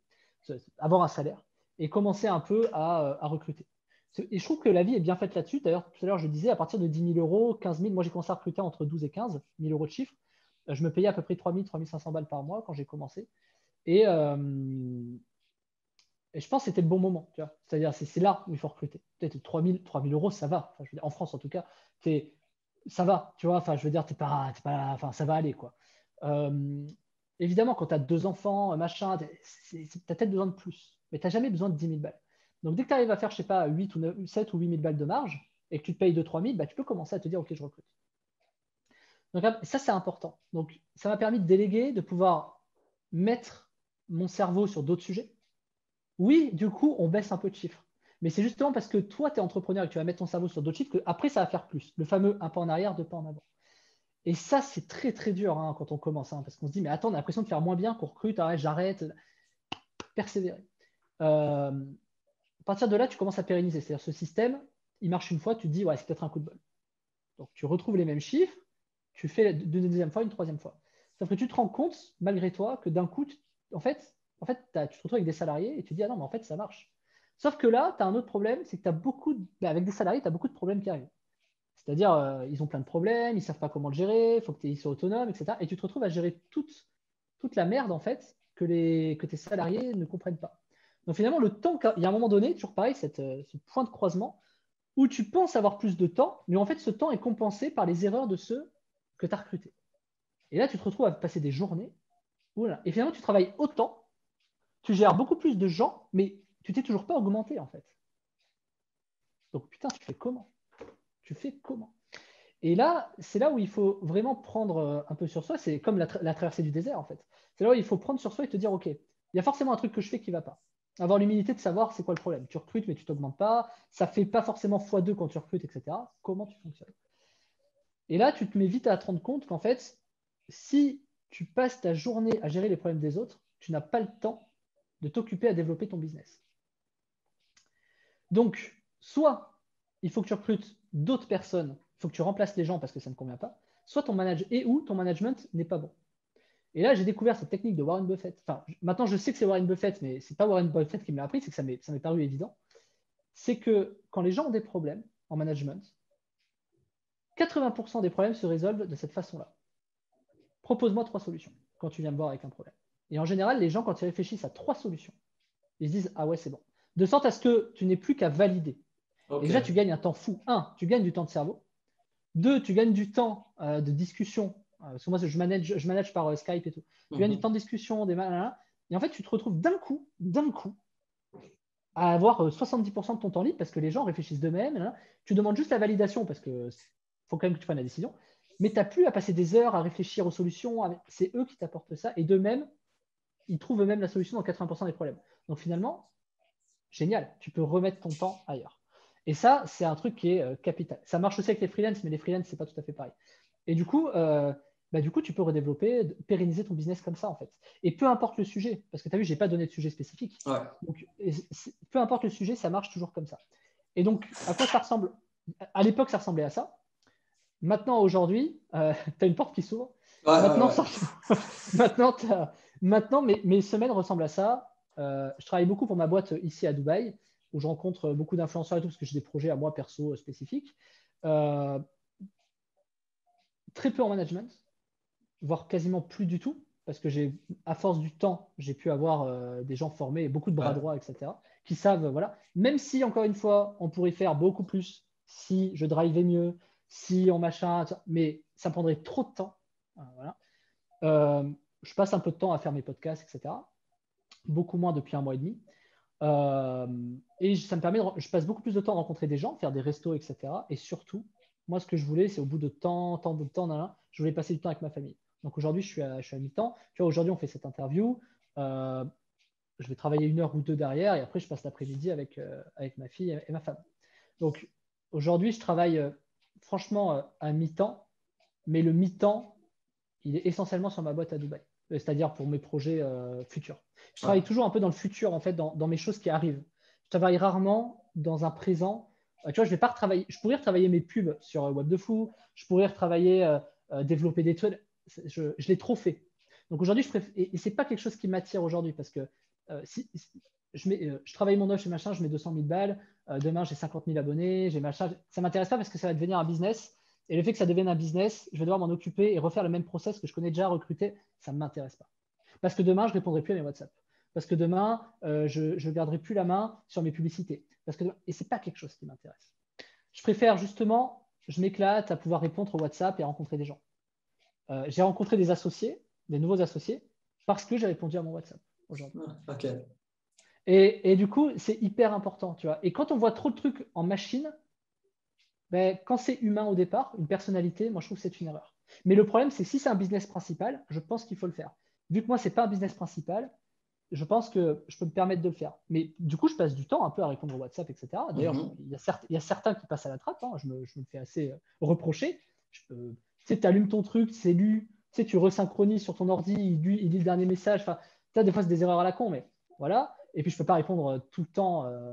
Tu vois, enfin, voilà. Mais voilà, donc mes journées ressemblent à quoi? Elles ressemblent au fait que le matin, je passe 1 heure à déjeuner avec ma fille et ma femme. J'amène à la crèche. Je rentre, je travaille, je fais un peu de sport. Ensuite, je travaille peut-être 1 heure ou 2. Et voilà, et après, je passe du temps avec ma famille. Ouais, c'est à peu près ça. Et évidemment, il y a beaucoup d'automatisation. Donc, il y a des jours ou des semaines où je vais travailler 12 heures par jour. Okay. Mais maintenant, quand j'ai du temps, je le prends avec ma famille. Avant, je le prenais pour développer des business. Aujourd'hui, je m'associe pour développer des business parce que j'ai une famille. Donc, toujours la même logique. Tu trouves une solution au problème. Tu ne laisses pas le problème crever. C'est-à-dire, si je n'ai plus du temps, il faut que j'ai une solution. C'est pas parce que sinon mes business meurent en fait. C'est-à-dire qu'il y a un moment donné, si je passe que du temps avec ma famille et que je ne pense pas au développement, petit à petit, ça va s'écrouler, quoi qu'il arrive. Des changements de légalité, des changements d'environnement technologique, des changements économiques, des salariés qui s'en vont. Si tu ne t'occupes pas de ton business, il meurt. Donc il faut trouver des solutions. Donc moi, quand j'ai choisi de trouver des solutions avec ma famille, j'ai choisi de faire confiance davantage à des associés. Voilà. Ou des partenaires. Voilà. Ou j'ai choisi de prendre plus de risques à des endroits où avant, j'aurais jamais pris de risques. Parce que yin et yang, tout se compense. Donc, si je veux prendre plus de temps avec ma famille et gagner plus de temps dans ma vie, je vais devoir prendre des risques à des endroits que je n'étais pas d'accord. Donc, je ferai probablement moins, mais j'aurai tellement plus de temps. Voilà. Donc, c'est toujours cet équilibre qui est très, très compliqué. Quand on commence, on peut pas. C'est difficile parce qu'on a tout qui s'ouvre à nous et on a envie de faire, on a envie de faire, on a envie de faire. Carrément. Et c'est normal. Et il faut le faire. Il faut. Enfin, je veux dire, voilà. Mais après, voilà. Aujourd'hui, moi, je suis plus dans une logique de relâcher. Je suis plus dans une logique d'être cool. Je suis plus dans une logique de me faire ce qui me fait plaisir et pas faire un truc qui me permet de gagner 1 million par an. Tu vois, t'as pas besoin d'1 million par an. Enfin, t'as pas besoin. T'en as pas besoin. Euh, donc aujourd'hui, ouais, je prends du temps, j'investis un peu dans des trucs, je me fais plaisir en fait. Voilà. Et ma petite communauté avec Web de Fou, je veux surtout pas que ça devienne trop gros. Je fais en sorte que ça se développe pas trop euh, parce que je veux que des gens de qualité qui me ressemblent, avec qui je peux discuter, pouvoir te répondre sur WhatsApp, etc., etc. Donc si demain j'augmente mes budgets pub, je ne pourrais plus faire ça. Donc j'ai trouvé un bon rythme. Je le connais de base, hein, le rythme. Hein. Je sais sur quel rythme c'est, je sais comment ça fonctionne, si tu veux. Je connais les statistiques, du coup, je sais à quel moment il y a un point de rupture. Donc Ouais. voilà. Et ça m'a permis de rencontrer des gens extraordinaires. Et c'est ça la valeur, moi, de Web de Fou. Je fais des formations pour aider des gens qui sont déjà un peu dans le métier. D'ailleurs, tu me l'as dit, regarde, tu as déjà fait de l'argent, machin. Ouais. Les débutants, c'est pas trop mon truc parce que euh, euh, c'est terrible à dire, mais je ne vais pas dire que c'est pas intéressant pour moi, mais c'est toujours les mêmes problématiques. C'est ça. Donc la valeur ajoutée là-dessus, bon, ok, mais c'est toujours un peu le. Enfin, euh, je préfère des gens qui ont déjà essuyé des problèmes et qui savent déjà, qui ont conscience de qui ils sont, etc. Parce que tu peux parler de manière beaucoup plus Ouais. intéressante. Avant ça, c'est plus de la pédagogie. C'est oui, vous savez, Ouais. c'est possible de faire un business, c'est Voilà. possible de faire ça. C'est plus un peu le même schéma que les youtubeurs business font depuis des années. Il y a des mecs qui le font très bien de base, quoi. Moi, je considère ça comme ça. Exactement. Non, mais, et puis, il y a un truc qui est vrai, c'est qu'à force d'avoir fait ça avec des salariés, en fait, ce que tu dis, je l'ai fait avec des salariés. Oui, là, là, tu sais, insister tous les jours. Déjà, ça m'a coûté un temps fou, mais avec ma famille, il y a des voyages que j'ai pas fait avec ma femme, tu vois, j'ai trop pris ça d'une certaine façon, ça va pas. Et, et aujourd'hui, je préfère mettre cette chose-là, je préfère la mettre dans mes enfants plutôt que dans des clients. Et je préfère avoir des clients en parlant de choses et en faisant des endroits que je ne peux pas faire avec ma famille. Parce que finalement, je préfère aider ma gosse à avoir de la pédagogie avec mon enfant que avec des gens qui commencent de zéro. Parce que c'est la même énergie. Il ne faut pas rêver, c'est la même énergie. Et je ne peux pas la placer aux deux endroits. Tu vois, je me rappelle, il y a des années, me dire, si là j'avais un gosse et que je devais refaire la même chose en expliquant, machin, je ne pourrais pas. Et là, je me suis dit, il y a un problème. Je me suis dit, attends, donc je privilégie mon job à un potentiel. J'avais pas mon enfant encore. À un enfant. Je dis ça. Il y a un truc qui va pas. Je peux pas me dire ça. Ça va pas. Ça bug, il y a un bug dans la matrice là. Il est où le bug, tu vois? Ouais. Et pareil, ok. Donc si tu ne veux pas ça, qu'est-ce que tu mets en place comme solution pour toujours problème solution, problème solution. Et j'ai trouvé finalement cet équilibre. Et aujourd'hui, je suis très content parce que je génère de l'argent, j'ai des business qui tournent, j'ai des salariés, je travaille pas des masses non plus, mais j'ai suffisamment de temps pour me dire en termes d'équilibre, si demain il y a un gros problème, pas de souci, je peux travailler 10 heures par jour. Et en plus, tu culpabilises moins parce que bah, tu as passé du temps avec ta famille. Donc, le vrai secret pour moi, c'est l'équilibre. Alterner les modes de vie, alterner les modes de travail, etc. Et depuis que j'en suis là, putain, ouais, franchement, c'est cool. Mais oui, je pourrais faire plus. Hein. Si je consacrais 10 heures tous les jours, je pourrais faire tellement plus. Oh là là, tellement. C'est pour être le plus riche du cimetière. Ouais. Non, en tout cas, c'est cool. Tu as l'air d'avoir bien trouvé un gros équilibre entre tes envies, tes désirs, ta famille, ton business. C'est en même temps avoir une liberté pour faire un peu ce que tu veux, mais en même temps ne pas crever la dalle, ne pas avoir un job qui ne te correspond pas. Franchement, Ouais, mais bien. là-dedans, il y a un truc qu'on ne dit pas, c'est la gestion financière. Hein. Moi, je ne suis pas un dépensier. Hein. Là, j'ai un t-shirt Célio. Mhm. Tu vois, j'ai pas de voiture. Je suis en taxi. Je suis à Dubaï, j'ai pas de voiture. Euh, je crame pas dans une Lambo, je crame pas dans une grosse villa. Alors, quand bien même, quand tu es entrepreneur et que tu travailles de chez toi, je trouve que c'est important de mettre un maximum d'argent là où tu habites. Là où on habite, je suis d'accord aussi. Je trouve ça important. Donc, grosse villa, je veux dire, moi, je suis d'accord. Euh, euh, Après, avoir une bonne gestion financière. Garde ton cash, réinvestis une partie, garde une partie, 30-30-30. Hein. Investis, garde un peu au cas où tu as un problème, machin et tout. Il faut quand même avoir la même logique et la même rigueur d'un point de vue perso. Et ça, il faut être bien accompagné. Par exemple, ma femme est pareille que moi, c'est pas une dépensière. Tu vois, enfin, on est dans ces mêmes logiques. Donc finalement, on économise beaucoup, tu vois. Et pareil, moi, je suis dans un autre délire, c'est je déteste posséder. Donc Ok. c'est un autre problème. C'est un gros problème. Parce que du coup, on a du cash, mais on ne veut pas s'emmerder avec des apparts et des machins, tu vois. C'est vraiment l'emmerde. Donc j'investis un peu en bourse, je ne suis pas trop crypto, hein. J'investis en bourse, j'investis dans des plans immobiliers, mais où je n'ai pas à m'en occuper, des genres de SCPI, etc. Euh, Moi, j'aime pas gérer les emmerdes. J'en ai suffisamment dans ma vie et je veux être disponible pour mes gosses. Donc, dès lors que ça me demande de la charge mentale supplémentaire, j'y vais pas. Il faut que ce soit simple, il faut que ce soit limpide, faut que voilà, tu vois. Et il n'y a rien de magique. Je vais pas trouver des trucs qui vont rapporter 100% par an en investissant sans avoir d'emmerde. Ça ne marche pas comme ça. Ça, je n'y vais pas. Il ne faut pas y aller. C'est une Ouais, arnaque. Ouais, on est d'accord. Justement, pour terminer un peu l'interview, qu'est-ce qu'on peut te souhaiter pour les années à venir? Parce que tu as l'air quand même déjà avoir trouvé un bon équilibre, tu te plais dans ta vie. C'est quoi les étapes d'après? Qu'est-ce que tu aimerais bien avoir dans ta vie? Qu'est-ce qu'on peut te souhaiter pour la suite? Alors moi, j'y suis. Alors, je te le donne, hein, moi, mes futures années, moi, je les vois comme ça. Euh, je veux revenir proche des montagnes. Je vais acheter cash ma baraque. Je pense que ce sera du côté de la Suisse, Ok, dans le canton du Valais. Je te le dis, je pense que ce sera très là-bas. bien. On va acheter notre baraque, on va se caler. Je veux un deuxième enfant. Ma femme veut un deuxième enfant. Surtout ma femme, mais moi aussi. Voilà. Mais du coup, avoir un deuxième enfant et j'ai envie de revenir. J'ai un projet personnel que je parle peu. C'est moi, je sais éduquer les chiens. Je suis éducateur canin. Ça Ok, semble bête. sympa. Voilà. J'ai éduqué des huskies, j'ai eu un husky, enfin plusieurs huskies, des malamutes, etc. Et moi, mon kiff, c'est d'être musher, donc conducteur de chien de traîneau. Et je voulais, moi, je suis assez sécurisé pour mes 80 prochaines années. Donc l'idée, c'est de dire, on achète une baraque, on a un truc qui tourne, qui tournote, qui fait son petit chiffre. Et tu parlais de chiffre, ça peut être, je sais pas, 5, 10 000 euros par mois de marge toute seule. Mhm.